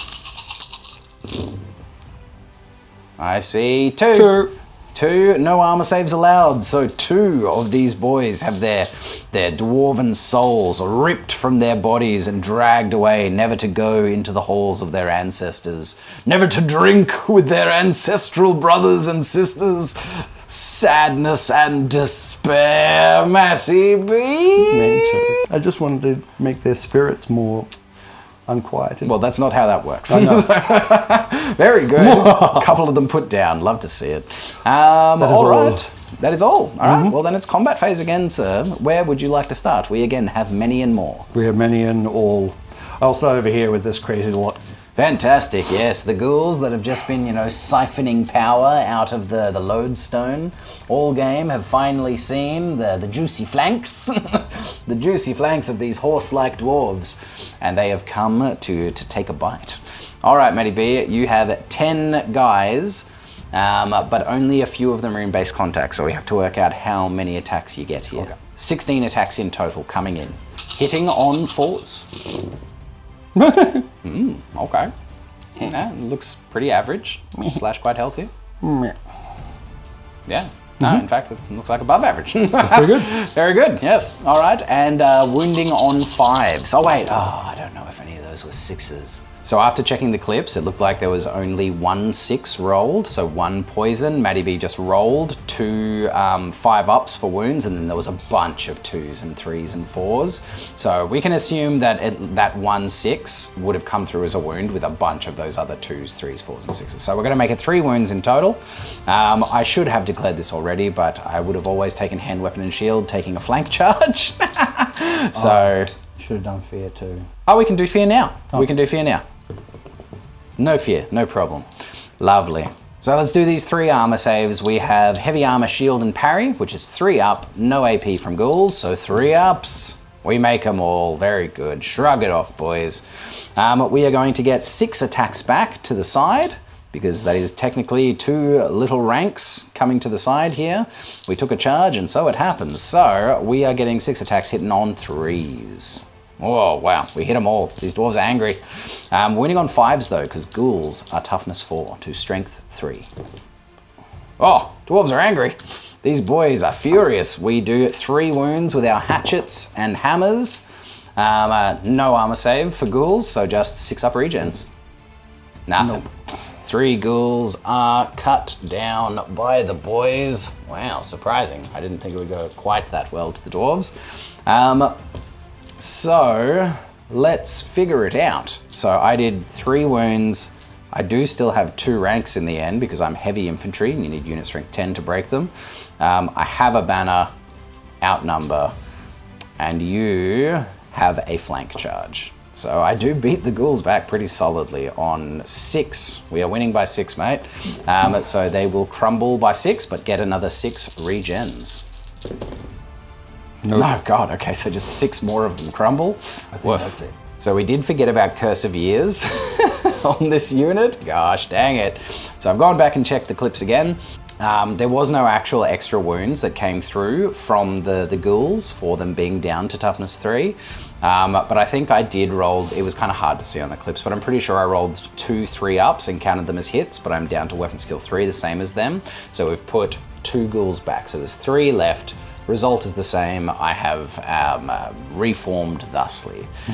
Hooey! Hooey! It's starting to get a little messy, ladies and gentlemen. It's getting a little bit late.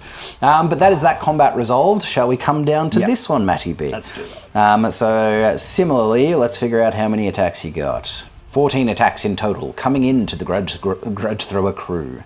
Hitting on 4s, but looking for 6s. Yeah, there's a couple of 6s. 2 6s there. But oh boy, not a lot of 4s. Yeah, 4 plus. Lovely. So these 3 will be wounding on 5s. One of them, and then those 2 will be wounding on 3s. One. So 2 wounds come through in total. We have 6 up light armor saves. We do not save any. Boom, boom, 2 crew are felled and 1 crew remains, and he will strike back on 4s because crewman went down to weapon skill 3. That's disappointing. But we do get a hit. And 5s because these are toughness 4 ghouls and only strength 3 dwarves. Oh, Oh, we got kill one. one. Amazing. We kill one. Yes, thank you. And the 6-up regen. No. One of them is killed in response. So you did 2 wounds, and you do outnumber me. I did 1 wound. I lose by 2. Leadership 9 goes down to leadership 7. Boys, ooh, we are breaking and fleeing. A little broken. Yep. Would you like to chase? Sure. Very good. I am going to be going 2d6 minus 1 for a total of 5. Yep. Yes. All right, so we will get them moved, and we'll be back. And that is where the ghouls end up, feasting upon yet more dwarfen flesh, glutting themselves on the thick hide of the Darwin. Very nice. All right, we're heading over to the right flank, Matty B. Where do you want to be? I'll start with these guys. Very good. The Zombies. zombies. Yes, the Zoombloos. I am going to go great weapons again, so you can go first, Matty B. You get all of the attacks. Yes, we'll just quickly get tight. On the continued, never-ending fight of the zombies and the dwarven clan warriors of Karakon. All right, mate, hitting on 4s. 5, 4, 6. Very good. Looks like 8 hits, wounding on 5s. 1, 2, 3, 4. Oh, wow, okay. Settle down, Matty B. You're mad this turn. Dwarven ringmail coats. Oh, saves not a 1 this turn. 4 of them just get pulled down by the zombies. That's the first wounds those zombies have done. And they kill 4 in a single round. They spiked high. They finally got mad. Yeah. Oof.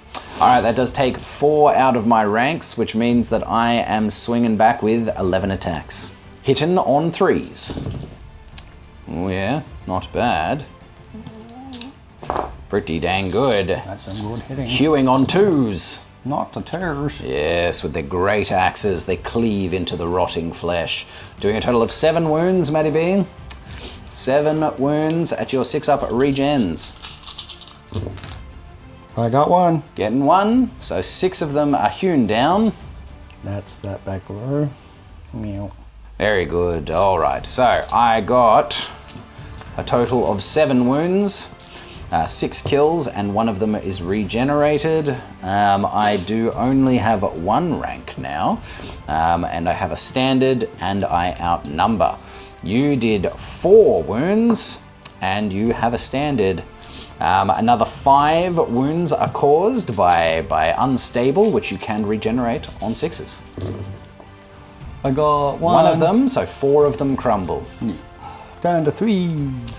Oh my gosh, I've almost got them. I have almost got them. That is where the zombies end up. I'm going to restrain and reform with my Dawi. Hoo-yaw! 10, they cannot. They must follow up. No! That was not the plan. The plan was to turn them around, because my turn's next, and charge hopefully into the flank of them on my turn. Oh boy, this has gone poorly. Dice, why do you hate me? All right. Well, yes, all that is left is the big chungus once again. Yes, we are down once again to the thickest of the thick. So thick. Oh boy, she's thick. All right, so let's do it, Matty B. Do you want to declare a challenge? Oh, there's a BSB in there. Yeah, let's do it. Oh no. Well, Thane Thorin must step forward and take the challenge. He is the man, the legend, the bearer of the banner of the Master Rune of Grungni. He will not shrink away from the vampire. He will step up and get cut down, no doubt. We'll see. But all right, Matty B, you get to go first, because you are a vampire. 4 attacks, hitting on 3s. Getting 3 hits. Mm-hmm. Yoink. Yep, and you are strength 6 to my toughness 5, wounding on 3s. No, got A single 1. wound and no killing blows. No. Thank you, Jeebus. My goodness. All right, so a single wound at AP -1. I have a 3-up armor save because of full plate, hand weapon, and shield. So it means a 4-up save. Raise your shield, Thorin. No, he has Gromrel armor, so he does reroll. get to re-roll it, baby. No. God damn it, he just takes a wound. Wait, he has the Master Rune of Grungni on the standard, giving him a 5-up ward save. Grungni, save me! No! 3 ones in a row? All right, I see where this game's going. I see you, game. I see you. Very good. That was all Grumney's fault. Very good. Don't you blame Grumney. No, blame him. All right, now Spectral Doppelganger, mate. Oh, yes. Yes, make that happen again. 9+. Yep. Not this time. No, not this time. Very good. All right, well, Thorin is going to strike you back. He's got 3 attacks. He is hitting you on 4s because you no longer have the doppelganger, and I already rolled all of my my fear tests for this round. Didn't I? Did I? Or was that last round? That was last round. Was it? I think so. Fear test? Very good. Yes, very good. I got it. Lovely. I don't fear you. 3 attacks on 4s. 1 hit. Oh, that's not good. I am strength 5 to your toughness 5. Wounding on 4s. Come on, Thorin. Strike him. I do wound you, sir. AP -2 gives you a 5-up armor save. No. Nope. And then a 4-up regen. Yes, very good. You regenerated, but it is a wound for me. All right, and then your Guardians of the Grave would go next, my friend. 6 attacks coming in on 4s to hit from the Grave Guardians. Got 3. 3 hits, and we are wounding on 4s. 6s will be cleaving blows. No Nope. 6s and a 1. single wound. We have 3-up armor saves for full plate Gromrel and shields, boys. No. Nope. We reroll 1 for Gromrel armor. Come on, boys. 4-up armor save. Oh my god. It's been nothing but ones. Get rid of that dice. Saves, for God's sake. Grumney? Yeah, Grumney saves. Love to see it. And then it will be all my boys. I will once again put 2 of them into the Seneschal. I'll start with those. Hiya! Yes, I get 2 hits into the Seneschal. And then 4s to wound him. He cannot be wounded. He cannot. He is just too thick. He was once a warrior of old, a great hero. But now he is filth and bones. 9 remaining iron breakers, dwarven axe and hammer slamming into the filthy whites of the grave guard on 3s. Very good. Well, actually, not very good. I missed almost half. And 4s to wound. Very good. 3 wounds. No. 2 wounds. Not good at all. Terrible dice. 2 wounds have come through. AP -1 means 4-up armor saves. You make 1, and then 5-up regen. You make it. Very good. I get 1 more regen. Yes, 1 more regen wound does come through. Ooh-wee. Ooh-wee, ooh-wee. I expected that to go much worse. Yes. That was actually pretty good, all things considered. Let's do you. You did a wound in the challenge. You have 2 ranks. You are close order, and you do have a banner. And you outnumber. I did 2 wounds that were regenerated. Yes, 1 in the challenge and 1 to one of your filthy whites. I still have 2 ranks. I am close order, and I have a banner and a battle standard bearer. Oh. I win by 1. No. You would crumble, but Indomitable kicks Indomitable. in, so instead you will just give ground 2 inches, Master B. So yes, you stop at your bat. The bat stops you in your tracks. Master, you've come back. Come back to heal me. What do I do here? Restrain and reform, or continue in, and then we both get full ranks of attacks? I think I do. I think I just continue in. I follow up. Dun dun dun dun dun dun. Clank. I had hatred rerolls against you with Thane Thorin. How many hits did I get? I think I only got 1 hit. I'm going to reroll 2 of my attacks. 2 of my attacks hitting on 4s. I did convert 1 more. Wounding on 3s. I did get another wound, Matty B. Armor save? No. Ward save? No. He takes a wound. Amazing. I have wounded Dragislav. He takes a wound at last. A real wound. Which would mean, is he Indomitable too? Can you check? No, he is Indomitable too. Sorry. Okay, well they never know. You still don't crumble, but nonetheless, a wound. Amazing. Yes, Thorin. Thorin wounds the Great Count. Worth it. So worth it. Oh boy. But that was it. That is it. Another stellar turn, but that is the end of Vampire Count's turn 4.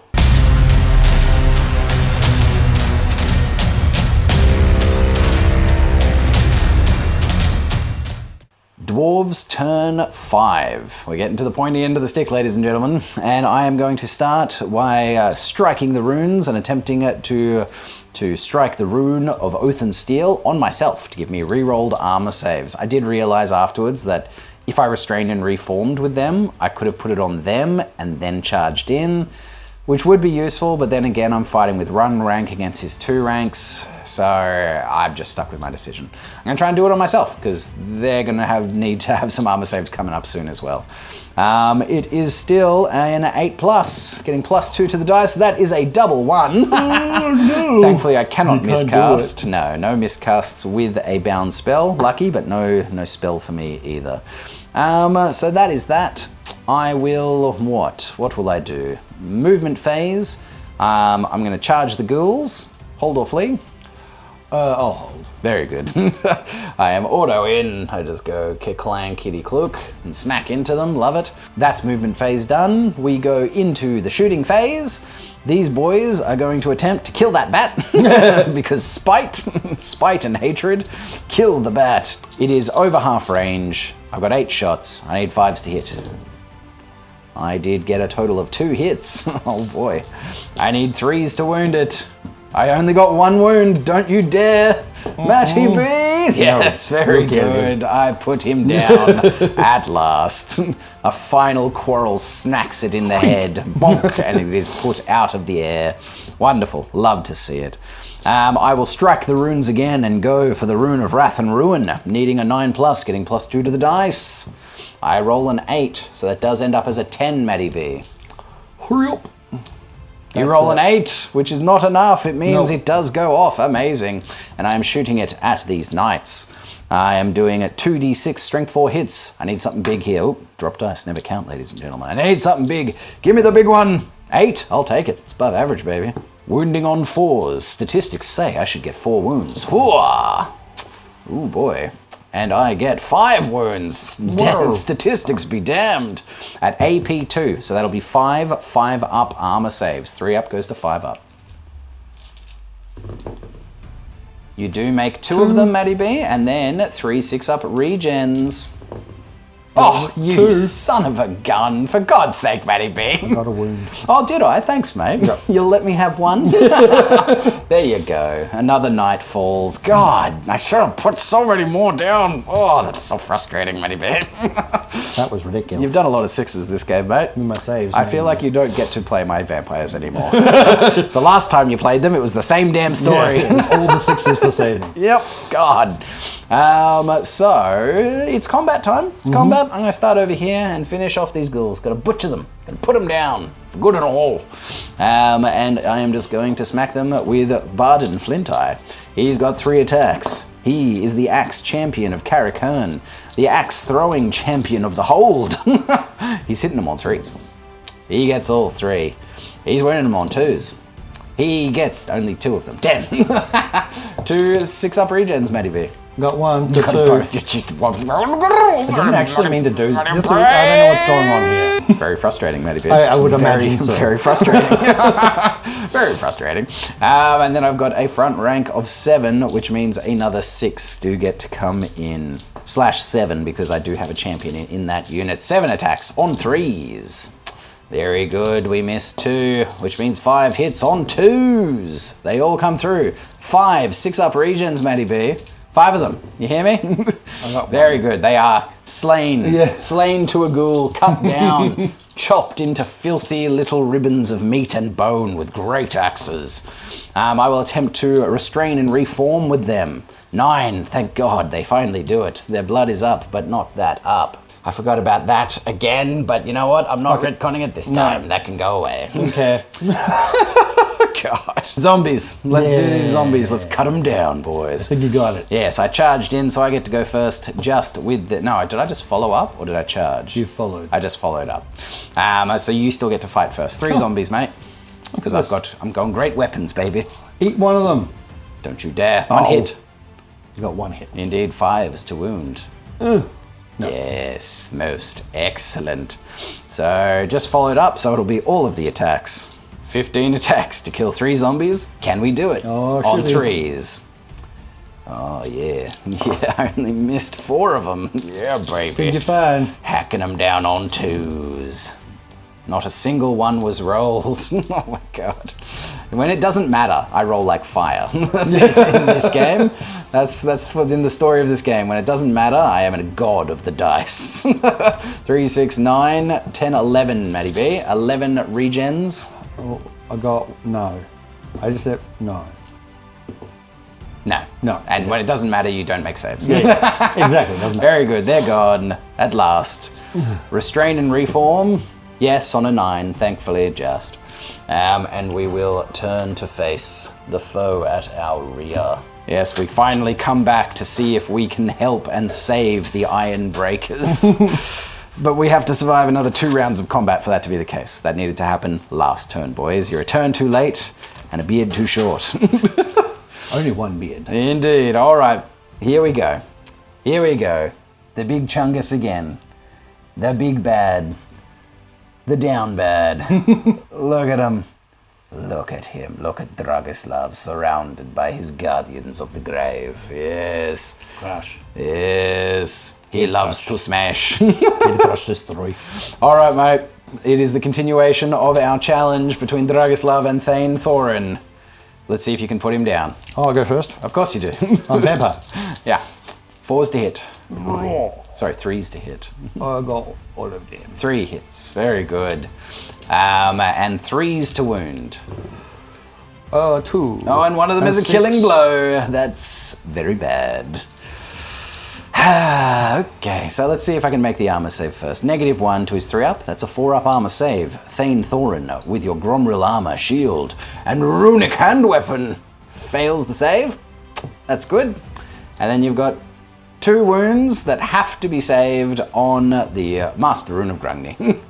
Master Rune of Grungni, please, Lord. 2 5s. And save. They have to be 5s. They have to be 5s and 6s. 5s and 6s to live or die. Grungni, Thorin, Karakhan! No, he fails them both. He is cut down unceremoniously. The blow of / killing. very ceremoniously. The blow of killing, indeed. He's stabbed through the chest with the sword of kings, and then his head lopped from his ancient shoulders. Boom! At least in this timeline, he'll live forever. But in this timeline, Thorin is put down for good and ever. Savage stuff. So he is worth 2 points, 2 wounds. Now you can still put Spectral Doppelganger into him.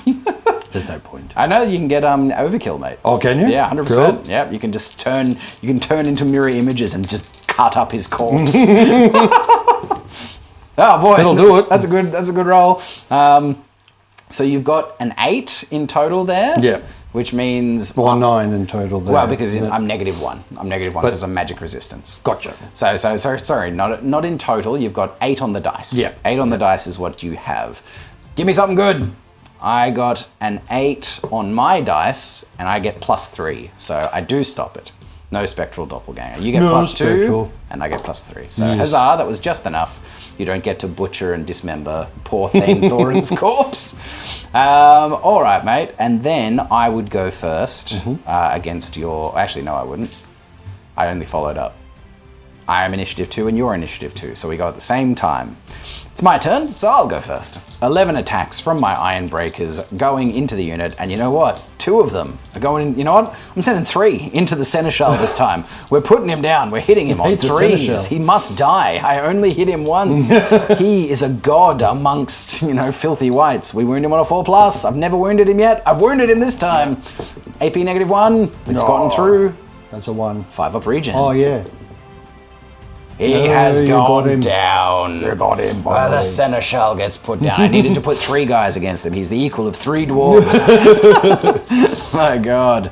And then the rest into the unit on 3s. Very good. Not bad, boys. And 4s. Ooh, 2 wounds. 2 wounds have come through, sir, at -1. No saves. And then 5 ups for the Drakenhof banner. No regens. Another 2 do go down. What's going on there? You do still get to fight with everybody, including the Seneschal, because we were fighting at the same time. 12 attacks from the Graveguard coming back on 4s. Nope. Looks like 6 hits. Nice average roll. Wounding on 4s. Should get 3 of these. Instead, he gets all but 1. Yeah. He should get So 3. 5. So 5. And one of 6. them is a cleaving blow. Very good. The cleaving blow just goes through because my standard is dead, so I have nothing for that. He is cleft and done in twain, which means 4 remaining to do. -1 means 4 up armor saves, raise your shields, iron breakers, Gromril. 2 of them are saved, 1 of them is dead, 1 of them gets to re-roll. Yes. 1 of them goes down. Now they would have 6 up ward saves built in from their runes of warding, but that is only against non-magical attacks, and I believe the white blades are considered magical weapons. I'm pretty sure. Well, look, I'm just going to roll the 6 up ward save just in. Oh, now we have to check. Are they magical attacks? So, whites no longer have magical attacks because they don't have white blades and therefore don't have magical attacks.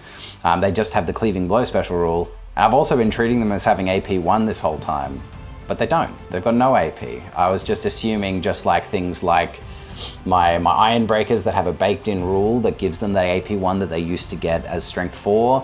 Same as in sorcered weapons, a bunch of units that used to just be elite units with strength 4 base got a baked in rule to give them that AP 1, and I just kind of assumed that Graveguard got it too. They don't. So they have no AP, and I'm pretty sure I've lost a few guys to that, but such is life, c'est la vie, I'm not going back for that. But this 6 up ward save was made, and I do still get a 6 up ward save for the cleaving blow. Give it to me, I deserve it. No, very good. All right, so that is that. Let's do you. You did a total of 3 wounds, 2 in the challenge and 1 cleaving blow. You still have 2 ranks, a banner, outnumber, and close order. I also did 3 wounds in total. I still have 2 ranks, I have a banner, and I am close order. So I am losing by 1. Losing by 1, Master B. Oh, goodbye, Thorin, you beautiful man. So I will take my break check at leadership 8. I pass it, so I will just give ground reluctantly 2 inches. Do you want to follow up, or do you want to restrain and reform? Follow up. Follow up? Very good. Very good. Ugh. So you will just follow up into combat, the continuation of the blood feud, blah, blah, blah, blah, blah. All right, that's the turn done. I lost Thorin, but otherwise I have 2 units of warriors that are fresh and ready for the fray. But that is it. That is the end of Dwarves, turn 5.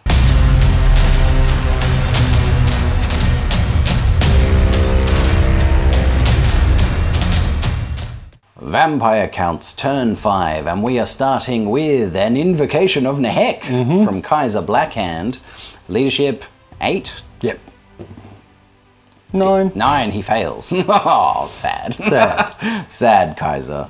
All right, then we go straight to declare charges, and I believe... Yes, the ghouls and the knights into the Rune Lord. Yes, into the Anvil of Doom, into Dulgrim. Very good. Well, I can only hold. Yep. Let's roll them up, Matty B. Right. Who do you want to start with? Start with those guys, the knights. Yep. Oh, 2. Going 2 plus a Swift Stride die, which of course you would have used. Oh, yes. No reason not to. Another Okay, 2. so there you're going a total of 11, because you got 7 plus 4. It might be enough. It also might not be. And the ghouls, they don't need far. 5 inches will definitely, it's just about how many will get there. 5. So you're going a total of 10 inches for the ghouls. Yeah. Very good. We might have some sort of remaining moves with Kaiser. Maybe he wants to not be standing, maybe in the path of other dwarves. Yeah. Yep, you might want to fly just a little bit. So we'll get that moved, and we'll be back. This is where it is now. And this is where it all ends up. Matty B has made both of his charges into, you know, the weird situation that we have with square things interacting with circle things. It's unusual, but hey, we're making it work as best we can. And Kaiser has, you know, nade his spectral steed onto the other side of this unit. That son of a dog. All right, that is it. We are going into the magic phase / shooting phase, and Kaiser would like to once again summon the spirits and rip the corporeal things out of... You know what I'm trying to say. He's going to kill these guys with spirits. The magic. Yep. All right, mate. Go for it. What do you got? So this one is a 8+. 8+, getting plus 7, 1. 8, 9. So that is actually just an 8 because we are magic resistance 1. But that is all you need. I am going to use my fated dispel because unfortunately Dulgrim is in combat. So I need to see a 9. A 9 on the dice. Give me a 10. The fates intervene and hold back the magic. Love that. Right, that's that then. All right, sir. So it's combat time. There's only 2. Where would you like to start? The new one or the old one? Let's start at the new one. The new one. Yeah. Fabulous. Yes, and here it is. Here it is. The Filthmeisters and the great Rune Lord and his Anvil Guard. Do you want to declare a challenge? I suppose I should, shouldn't I? Well, honestly, you shouldn't, because that means that only one guy gets to fight him. Okay, I won't then. Well, I will. Unfortunately, the Hell Knight can't refuse because he's got no back rank to hide in, so he has to take it. This is a bit cheeky, ladies and gentlemen, bit cheeky. But, you know, the Rune Lord must declare a challenge as he spits onto the caparison of this Hell Knight, spits on his flowing little cape bit. And so we shall fight, sir. Okay. Hell Knight gets to go first because you have charged. 2 attacks, right? Yes. 2 attacks hitting on 4s. He gets a hit. You are wounding. I am toughness 5, so wounding on 3s with strength 6 on the charge. Oh, and a cleaving blow. Crap. Crap. All right, well, I would have had a 3-up armor save, gone to a 5-up, but I don't get that now because the cleaving blow of the great white knight. I mean, he's a black knight, but he's a white knight. But we do have a baked-in 5-up invuln, so... Baked in. Go! No, not we baked take enough. a wound. Not baked enough, indeed. We are a 4-wound model, down to 3 wounds remaining. You have wounded the great Rune Lord. Perhaps just one of his Anvil Guard wounded him rather than the Lord of Runes. But I do get to strike you back. We have 5 attacks with the Rune Lord combined with his Anvil Guard. We are hitting you on 3s with weapon skill 6. We get a single hit. Okay. Okay. These guys, you know, they're not quite ready for the fighting, it would seem. Not quite ready. Doing it all game. Oh boy. We strength 4 to your toughness 4, wounding on 4s. I do get a wound, mate, at AP -1, 4-up armor save. Roar. He makes it, clangs off. All right, so you did a wound, you got a banner, you're close order, you're outnumbering me. You do win by 4, and I am an immovable object, and unbreakable, so I stay right there. And that shall continue into next turn. Right. Fabulous. Yes. Stay right there. Stay right there. Don't move. All right, now we come over to... Ghoulies too. No, we're in a challenge. You can't fight me. Yeah, you see. You see why it's cheeky. It's a bit cheeky, man. It's so cheeky. We're in a challenge. Now we come over here to the now empty of characters unit of Ironbreakers, ready to be ripped apart by the furious and blood-drunk Dragislav. But he'll go first. Oh, yes, he will. He's hitting on 3s. Roar. Oh, he's only got 2 hits. He is strength 6 to their toughness 4. He's wounded on 2s. Very good. We have a killing blow. He just immediately puts one down. Well, actually, he will have a 6-up ward save. So we have 2 wounds in total. One of them I'll get an armor save for. A 3-up goes to 4-up. Shields, boys. Nope, rerolling Rerolling Gromril. for Gromril armor. Yes, that one Yay. saves. And then a 6 up, baked in rune save. Everything's baked at the moment. So baked. Very good, but he is done with the killing blow. The head just whoom, lops straight off. All right, and then we would go at the same time because you just followed up. So you can just do your whites first, mate. 11 attacks from the whites coming into the poor iron breakers. Hitting on 4s. Yeah, looks like a healthy amount of hits. A very healthy amount of hits. Healthy. Very healthy. All right, wounding on 4s as well, Master B. I got 1. 3 cleaving blows. Gnarly.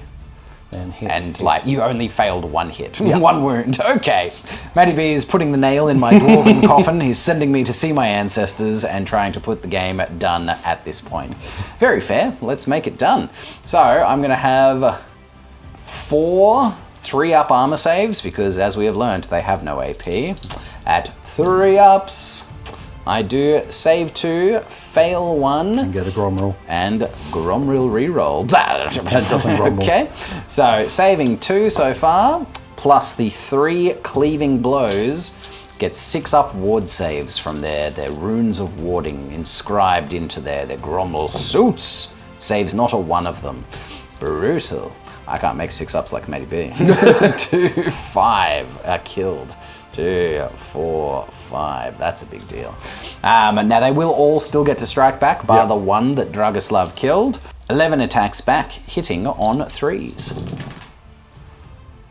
That was a very good roll. Very good roll. I only missed 2. Excellent. And then 4s to wound. Oh boy, drop dice, never count. Ladies and gentlemen, 4s. I can't quite roll 4 ups like Matty B, but I did still do pretty well. I got 5 wounds in total at AP -1. So 4 up armor saves against the Matty B. 5. 4 ups? Yep. Yes, 5 of them, indeed. Yep. You only 3. failed 2. Very good. And then 2 5-up regens. Very good. So 1 regen and 1 kill. Blech.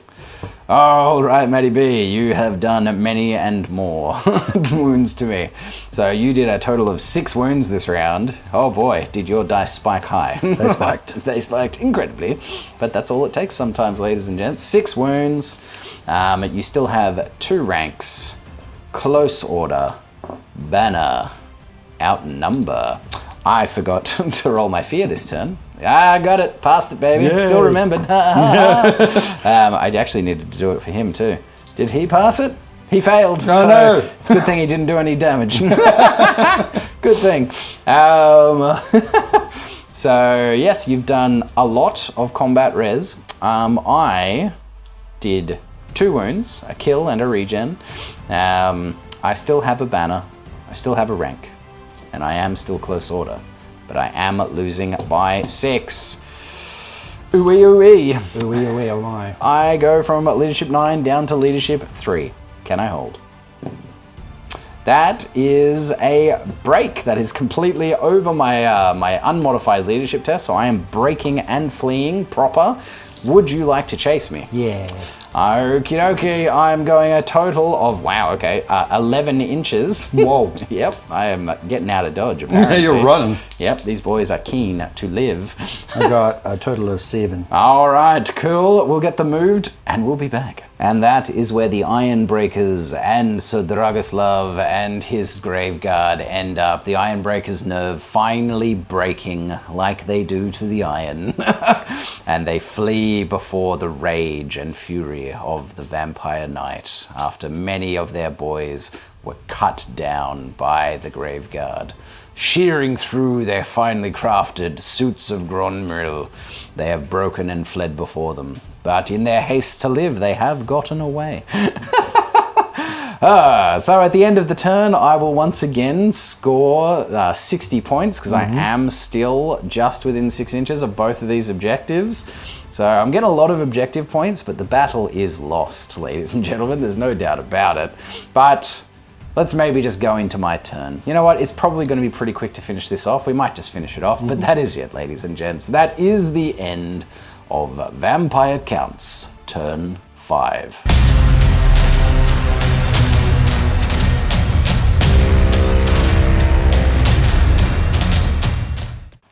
Dwarves, turn 6.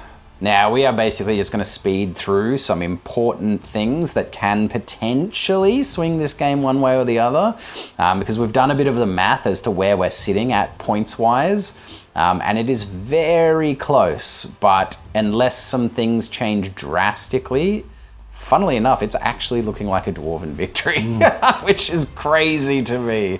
I feel bloodied and brutalized, but nonetheless. So we're just going to do a couple of important things. We're going to see if we can rally these Ironbreakers. They do have a musician, so they go up to leadership 10 to rally, and they do rally. Basically, what I need to do is just try to not let them die, so I would save points with them at this point. So they would rally like this. I would reform them in such a way that I can hopefully get away from from these vampires. I would then, on my movement phase, reform these guys like this to open a door for them, and then I would go 6 inches with these boys, just marching them away. Oh, well, actually, they can't necessarily march. They have to pass a leadership test because there's enemy sighted around them. They do pass the leadership test, so they can march, which means they chunk out to here. I actually don't know if they still need to do that, because Resolute used to mean that they didn't have to pass leadership tests to be able to march around the enemy, but nonetheless, that's where they've gone. They've gone out to here so that I can save the points of this unit from that horrible unit of vampires. And then we would do this combat. So the continuation of the challenge. Also, I think we forgot to put your horse in. Put your horse in from last round now. Okay, yep. So 2 hits plus a horse. No, just the horse. Just the horse. Just the horse from last round. Oh, the horse hit. It kicks. He kicks, he bucks, he bites. Wounding on a 5. No, it would actually be a 6. Yeah. Very good. Now we will fight this round. I go first because I am not a dead thing and I don't have a great weapon. I have 5 attacks with my rune lord, Dulgrim, rune striker, and he will hit you on 3s. Yes, he gets 3 hits this time, wounding you on 4s. 2 wounds, my friend, at AP 1, 4 up armor saves. Got 1. And then a 6 up regen. No. We do put down the Great White this time. Now, because we were still in a challenge this round, nothing can put its attacks in. But still, let's have a look. So I did a single wound. You still have a close order unit. You've got a banner. You outnumber, and that's it. Oh wait, do you have a close order unit? 2, 4, 6. No, you need 10 now to be close order. So you do win by 1 because of the standard and outnumber. I am still unbreakable and immovable, so stay right there. But that does mean that next turn everything will get to fight because I've finally won the challenge. So then at the end of this turn, I still again score another 60 victory points for this bad boy. Yeah, you want to make a little note of my extra 60 points. And that would be the end of my turn. We're not going to bother doing the cut and going into next turn. So then the important stuff would be the vampires potentially trying to charge this unit. Would you attempt? Yes? Would you have shot with your bow? Yes, I totally would have shot. But I mean, again, what's really the point? I don't think that's important. I would maybe kill 2 of these guys. Gains me, loses me nothing. Okay. Shooting, not an important part of this game. All right. So important parts of this game would be whether or not you could catch these Ironbreakers. Yeah. Let's have a quick look at what the charge would be here. Do you want to measure that up? From the far corner to here, it's an 11-inch charge, but maybe with a little bit less of a wheel, it could be a 10. So we would declare it. I would not declare to flee because I'd be rolling 2d6 and probably running off the table. So I'd just got to hope that you would fail. So you need a 6. You don't get it. A 5 will not do it. A 9-inch charge will not make it to them. So they would fail forward. Yeah. You could attempt to get some, potentially panic them and get them off with one of your spells. Yep, Unquiet Spirits. Yep, so I think that's a 8 plus. Yep. An 8 plus. Got a 7, 8, 9. Yes, which does go down to an 8 because they're baked in rules. Yep. I'm saying baked in a lot this game. they're magic resistant, but you do still get it. Yep. And then it's 3d6 strength 2 hits for a total of 9. 8? Yes, I can count. Oh boy. Those are like 5 pluses. We're only right? on 6s. 6s. No. Nah, okay, so they stay. And then the final one, can you potentially kill the Rune Lord? Because you're getting all of the attacks this time. I would get to go first. And so I'm going to put all of my attacks into the ghouls. Because reducing the ghouls' attacks, I think, is where it's at. Actually, I'm assuming I go first. What's the initiative of a ghoul? So the ghouls and the these boys are all initiative 3. Are they initiative 3 as well? I feel like they probably are, actually, as you know, whites. Black Knights are initiative. Well, the Hell Knights 2. Oh. Oh no, 3. Sorry, wrong. Yeah, 3. They're all 3. Okay, so we all go at the same time, so it doesn't matter who strikes first. So I'll strike first. And I will... Yeah, they've got no armor. I'll put it into the ghouls. 5 attacks into the ghouls on 3s. Only getting 2 hits. Old Dulgrim, he's not much of a fighter. And 4s to wound. 1 wound, 6 up regen. Nope. No, alright, so I kill a ghoul. Now you can attack back with everything, mate. Yep. What do you want to start with? I'll start with the ghouls. Very good. 12 attacks from the ghouls, coming in, looking for 6s, but 4s to hit. You got some 6s. That's a ton of 6s. 4 6s. Yep, pull out the misses. That one. Yep, very good. And put the 6s together. Oh, 5 6s. Jesus, and 2 regular hits. So then to wound for the regular hits will be 6s to wound because only strength 3. Okay. All right, matey B. It looks like we're turning things around. What's going on here? So those are separate. Those are wounds, and then these have to be rolled to wound. So it would usually be 6s to wound, and it goes to 4s to wound. So an extra 2 added in. Oh boy. So that is a total of 4 wounds came through. No AP. I have heavy armor, shields, and hand weapons, so 3 up armor save with parry. I only fail 1 and then a 5 up ward save. Nope, but I do fail it, putting me down to 2 wounds remaining. And then the 3 Black Knights, hitting on 4s. Only have 1 attack, don't they? Yes. Yeah. Getting 2 hits, wounding on 5s. Getting 2 wounds. They don't have any AP. No, 1 wound. That was a 4. Oh, sorry, yes, thank you. 1 wound, no AP, means 3 up armor save. Saved. Yeah. 3 horses on 4s. Getting 2. And 6s to wound. Toughness 5, strength 3. Got we 1. do get 1, a 3 up armor save. Oh, we fail it, re-rolling for Gromril armor. Yes, very good. So you win. I am unbreakable and stay right there. And in my turn and this turn, I get another 60, which is another 120 victory points. Mm-hmm. So you win. That is it, indeed. In the end, before rolling out those turns, what we figured out is if he had killed my Iron Breakers, and we didn't actually take into account the couple of turns of me getting these points again, I would have won by 101 victory points. And you need 100 victory points for it to be considered a victory. So he didn't get the Iron Breakers, and I did, over the last 2 turns, get another 120 points.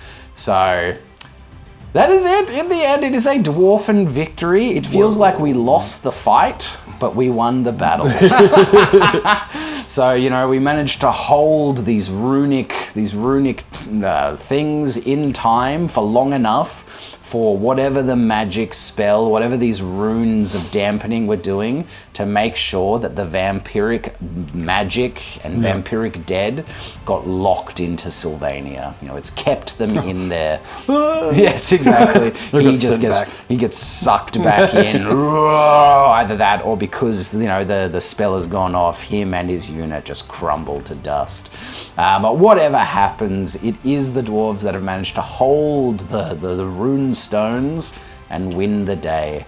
But oh boy, it was a super close fight. Holy dooly. It was a doozy. Yeah, mate. Bloodied and bruised, but a dwarven victory in the end. What a fantastic game. But, ladies and gentlemen, we will have a really quick chat about this in the post-game. And there it is. There it is. It is a Dwarfen Mountain Holds victory in the end. Good game, Matty B. Good game, mate. That was a sick game. That was a lot of fun. A very surprising turn of events for me when it came to like actually calculating things at the end there. You know, at the end of like turn 5, I was like, you know what? Let's just have a look at where we're standing so I can figure out if there's any worth continuing. Because I was getting ready to be like, all right, I'm done. Like I've been like bloodied and bruised. You've killed a bunch of my characters. You're rolling up one side of my field.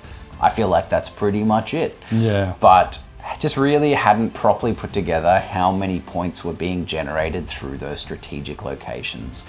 You know, when I first thought of it, I was like 30 points, you know, a turn. Even though I was holding 2 of them, it was like 60 points a turn.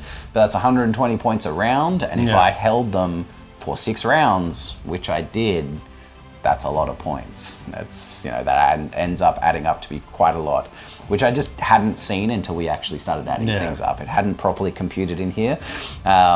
So yes, a very surprising turn of events for both of us, I think. The vampires very much won the fight, but lost the war. Which is super cool indeed, R.I.P. Commiserations. I know, there was some sick things in this game. Some really cool cinematic moments. You know, old Dragomir falling to Barden Flintai in that one-on-one combat was a pivotal thing in this game. Huge, yes, indeed. And the Skellies then slowly crumbling to the remaining warriors and Barden meant that I was sitting on that second objective for the whole game. Realistically, in terms of like power level between those two characters, yours was more survivable. Shouldn't have happened. No, exactly. Statistically, by the dice, he should have been able to survive those couple of rounds of combat and probably kill Mythane. Mythane only had re-rollable 4-up armor saves. He could re-roll them 3 times, which was 6-up armor saves against a great weapon. I could re-roll my 6-ups. You know, realistically, he shouldn't have survived. The dice gods pooed on me. Very much so. And Grungy smiled on the Darwin. He decided to pay me back with my defensive rolls later on. Oh my god, did he ever? Yeah, you rolled so many sixes. So many sixes. And then the one time I rolled 3 6s and then a double 6. I know. It was getting egregious, man. It was. It was getting egregious. I wasn't even doing it on purpose. I know. It was amazing. But yes, that fight in the center of the table very much was a pivotal fight. One that I probably statistically shouldn't have won in terms of that character fight, but it just took that one really bad roll, that bad round of dice, where he failed all of his, you know, not invulnerable, but unmodifiable 5-up saves from the armor of meteoric iron, or narratively the dragon armor that he wore today. And then all of his 5-up regens, and he just got butchered by Barden. Flint Eye, the axe champion of Carrick-Herne. So sick. But then that just flew Dragoslav into a murderous rage. You know, you felt his brother just like fall. You know, because it's his thrall. He turned his brother and gave him the blood kiss. And then they went back to their keep and slayed and flayed their father together. They were a family for eternity.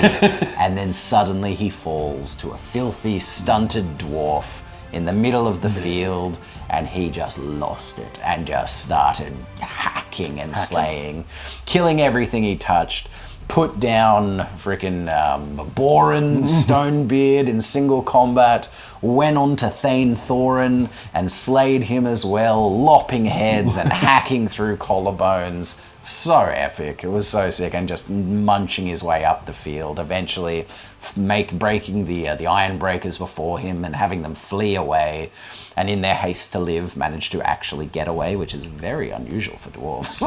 They actually got away. Ran like 11. Yeah, exactly. They you know, very dangerous under the short distances. But they got away. That was super cool. Funnily enough as well, my horrible tactic at the start to like change positions on my right flank to try and redeploy during the game was again a pivotal decision. A pivotal decision that changed that game from a likely loss to a Dwarven victory. because if I had kept with the matchups that I had been deployed against, if my just, warrior unit, unled by a hero, ended up against Dragoslav and his Graveguard, they would have been butchered very fast. Very fast, killed, fled off the table, and then my unit with my Thanes and Ironbreakers would have just been tar-pitted with a freaking unit of zombies. Yep. Dragoslav could have then turned on them and butchered them as well. Suddenly I don't have a core unit sitting on that objective the whole game. So that ridiculous thing that I did that is always a terrible option in these games Usually. actually ended up amazing, which is hilarious. And that all was made possible by the rune, the Doom rune. What am I trying to say here? The Anvil of Doom. Ah, yes. Getting me the rune of half haste and urgency, getting that extra movement to get them actually. Hasteful and urgent. Mate, it was so important. It was so important. And that's just, it boggles my mind a little bit that was a good choice and the right choice. I mean, what would have been a better choice is just having deployed it in a better way that I didn't have to do that. But I was guessing, I'm guessing at where is Matty B putting his general, because that's who I need to put my fighty big unit against. I definitely don't want my naked unit of warriors against that unit, and that's how it got deployed against me. And I was like, well, and somehow it worked out. The I don't know, the Anvil of Doom was fun. Honestly, it was fun to get it on the table. It was fun to have like offensive magic and things like that from a Dwarfen game. It was like, oh, this is a bit of fun. It's a bit actually spicy. shot me with things. Yeah, totally. I magic shooting. missile. I love the flavor of it, of the crags opening up and like into the earth and then closing back up. Spires of earth and rock killing things. That's super cool. I enjoy the flavor of what its magic missile is. Definitely a defensive unit.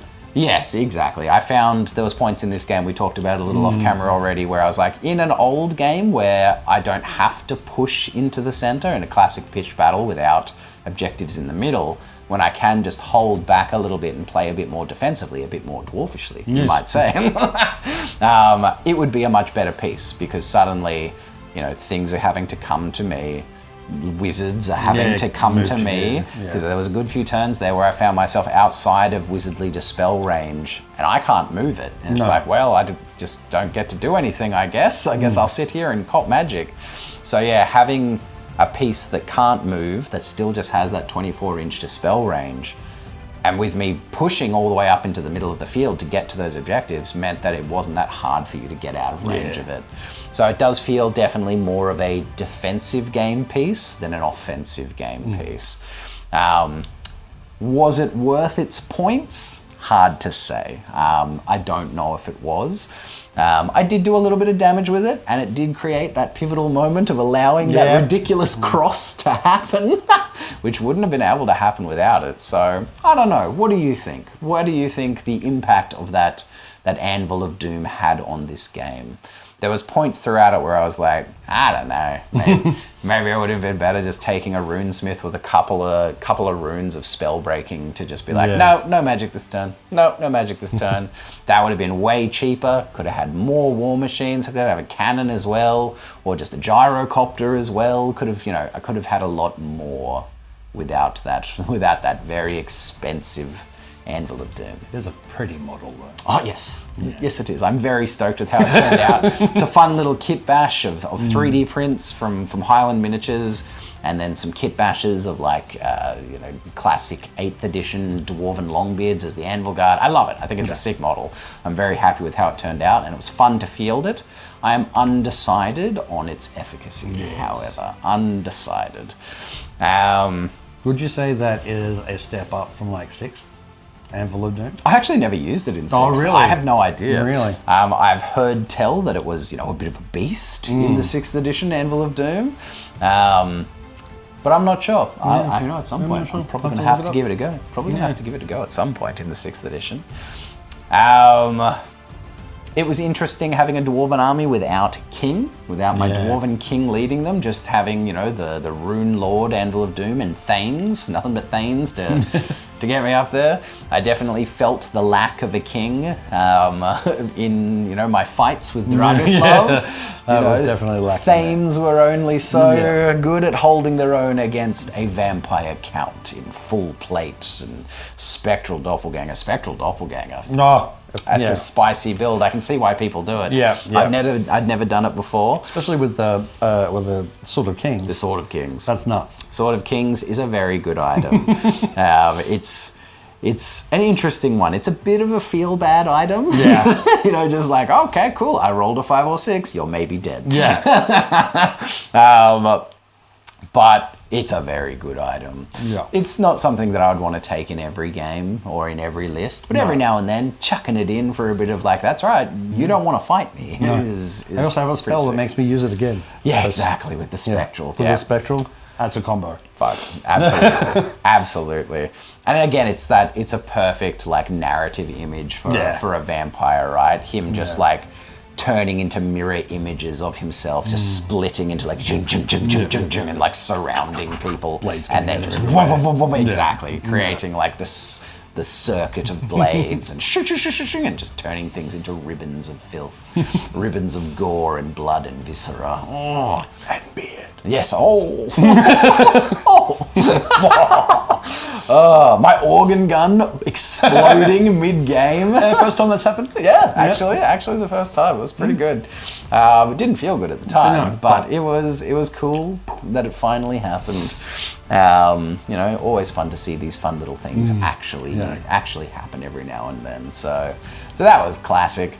Grudge Thrower did nothing the entire game. Funnily enough, this was a game where Dwarven Artillery played no part in it. Except, turn 1, I did roll a 20 on my organ gun and just evaporated a unit of dogs. These guys. These poor little Look at doggos. these guys. Look at them. Didn't even get on the field. They got on the field. I mean, they even got up the field a little bit. They got a pre-move. But yeah, that was pretty epic. I've never seen that happen either. I've never rolled the 20 on an organ gun, and I rolled it against dogs. Yeah. And again, there was one of those things where I'm like, Graveguard this turn, or maybe just wipe the dogs. I won't do enough damage to the Graveguard for it to count. But the dogs...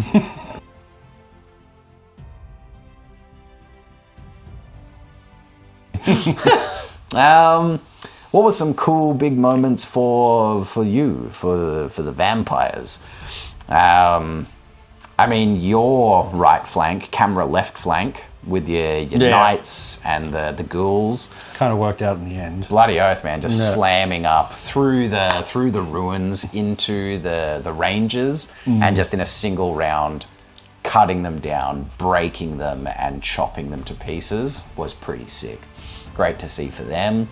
Your zombie unit got real swole. Got real swole and was very difficult to finish off. Yeah, but eventually finally got cut down with enough time of like your vampire being in combat, so not being able to raise them. And maybe your necromancer zipping over to try and start like getting on the skeletons to start supporting them. You failed at least one of your reses. A couple in the hex didn't go off. Yeah, a couple in the hex. What in the heck? What in the guys? heck? Come on, the heck. But really, the big awesome for you was just Dragoslav going full chopping. beast mode and just chopping people down. Oh, we have mentioned it as well, but also the banner on the knights was a big payoff. So good. That worked out. Not only is it good just, in my head for, yes, they just need to be able to march, they need to be able to get to where they're going. But reform. Being able to reform and then Yeah. move in the same turn. Because for anyone else that doesn't have like a reserve move, reforming is your whole movement phase, and then next turn you get to start working with it. But being able to reform and then get a 7-inch move On knights. was just worked clutch for them. I would do that on those knights every time. Absolutely. 100%. That's so good. It's a great banner for those knights. Yeah, because they've already got cleaving blow. Yes. And they're already, strength 4. Strength 4, all that sort of lances. Stuff. They don't need anything else for a banner. That's just something that's going to get them up the field and get them into position. And for that all does their it great. charges getting ready. Yeah, Banner of Hellish Vigor on the knights. Love it. Yeah, got a lot of regens in places when I thought, I wanted to call bull honky, but I'm like, come on, Stop rolling success. let me get a little killing done here. Ooh. But mate, you rolled a lot of regens in times when it was clutch, And no doubt. meteoric iron defenses, and Yeah. there was a bunch of them. There was just always defense. Yeah, totally. Yeah. There was a couple of annoying little retcons in this game where I would, we'd get to a point and I was like, oh, we forgot that thing. Let's do it now. One of those being the spectral doppelganger that ended up, completely killing Boring. I went from getting a wound on Dragoslav, winning that fight and pushing him back to being like, oh, we didn't roll spectral. Roll it up. I'll probably just dispel it. Didn't dispel it. And suddenly killed Boring, lost the fight, got moved back and was like, what have I done? But of course, I always want to try and do things properly. It doesn't matter if it benefits me or not. If I can catch something that's been done incorrectly, or that we've missed, that we can still just kind of quickly go back and do if we haven't gone too far, I would always prefer to do that. Doesn't matter if it's something good or bad for me. I just want to do it right. Because otherwise it just feels bad for both of us at the end. 100%. Because you're like, oh, that's not how this actually would have played out if we did it right. And, it doesn't matter who wins. We just want to make sure that at the end of the day, we're like, we played this game to the best of our abilities, and I think we got it as close as we could without completely breaking it by missing something important. And how it happens. I'm not the most well-known of all the rules either, so... Indeed, and everybody knows, nor am I. So we do as best we can. Yeah. This was, at least for a while, it felt like a relatively clean game, but there were some points throughout it that I realized I had missed stuff up for the whole game. Yeah. Things like the 6-ups for crumbling. Yes, 6-ups for crumbling, half the game. We weren't doing crumble 6-up regens. Oh, that's annoying. I was taking AP1 hits from Grave from the grave cards. Where they don't have it anymore. Nope. Which, I don't know, probably didn't influence that. I probably lost a couple of extra iron breakers. So in the end, probably not a big deal, but it felt like I'd done that a lot. Yeah. It wasn't a worry that I'd lost guys for it. It was more so a worry that, how long have I been doing that wrong? God damn it. God damn it. Yeah. So guys, I'm sure there's plenty of comments in there already. But if there is other stuff that I have missed, that we have missed, that we didn't make comment on and try and fix already, put it in there, guys. I'm always learning stuff from the comments. Love stuff being pointed out so I can go and check it. But also, before you point it out and put it in the comments, maybe think about checking it yourself. Maybe think about checking it, right? Most of us have played a lot of editions of Warhammer over the years, and there can be only very small rule changes throughout them. So, if you think I've done something wrong, maybe check yourself before you check me. You know what I'm talking about? But please put it in there. Put it in there once you've had a look-see. But there it is, guys. There it is. In the end, it was the dwarves that were able to hold these rune stones and once again lock the vampires into their realm, stopping the great death magic spreading out into the old world. We have kept the death in its place for another cycle. And old Dragoslav will have to go back into his realm and gnash his teeth and just feed on the human cattle in Sylvania for a bit longer. Sorry, Sylvanians. Exactly. Yes, he'll cry a little for his brother. Brother. Drinking from his skull. I'll raise you again sometime. One day. Yeah, amazing. He'll just chat to his Dapping dad. up with his dad.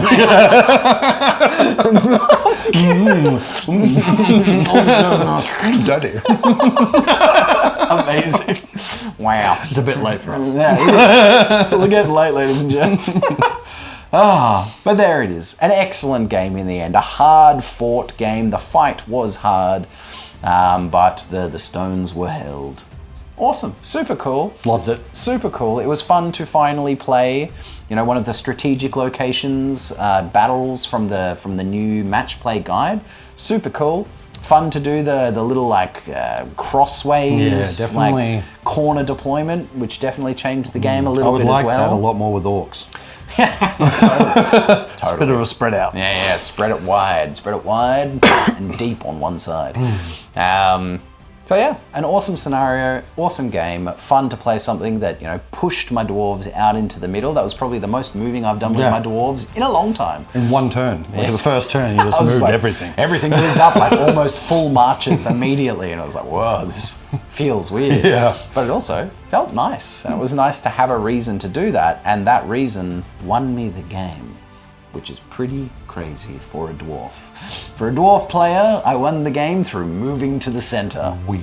Weird, but hell yeah, that's great. That's really cool. I enjoyed it thoroughly. I hope you did too, guys.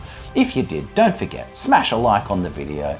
If you've gotten this far and you're not subscribed, consider subscribing. All it's going to do is put more of my videos in your feed. And if you got this far, I think you want that.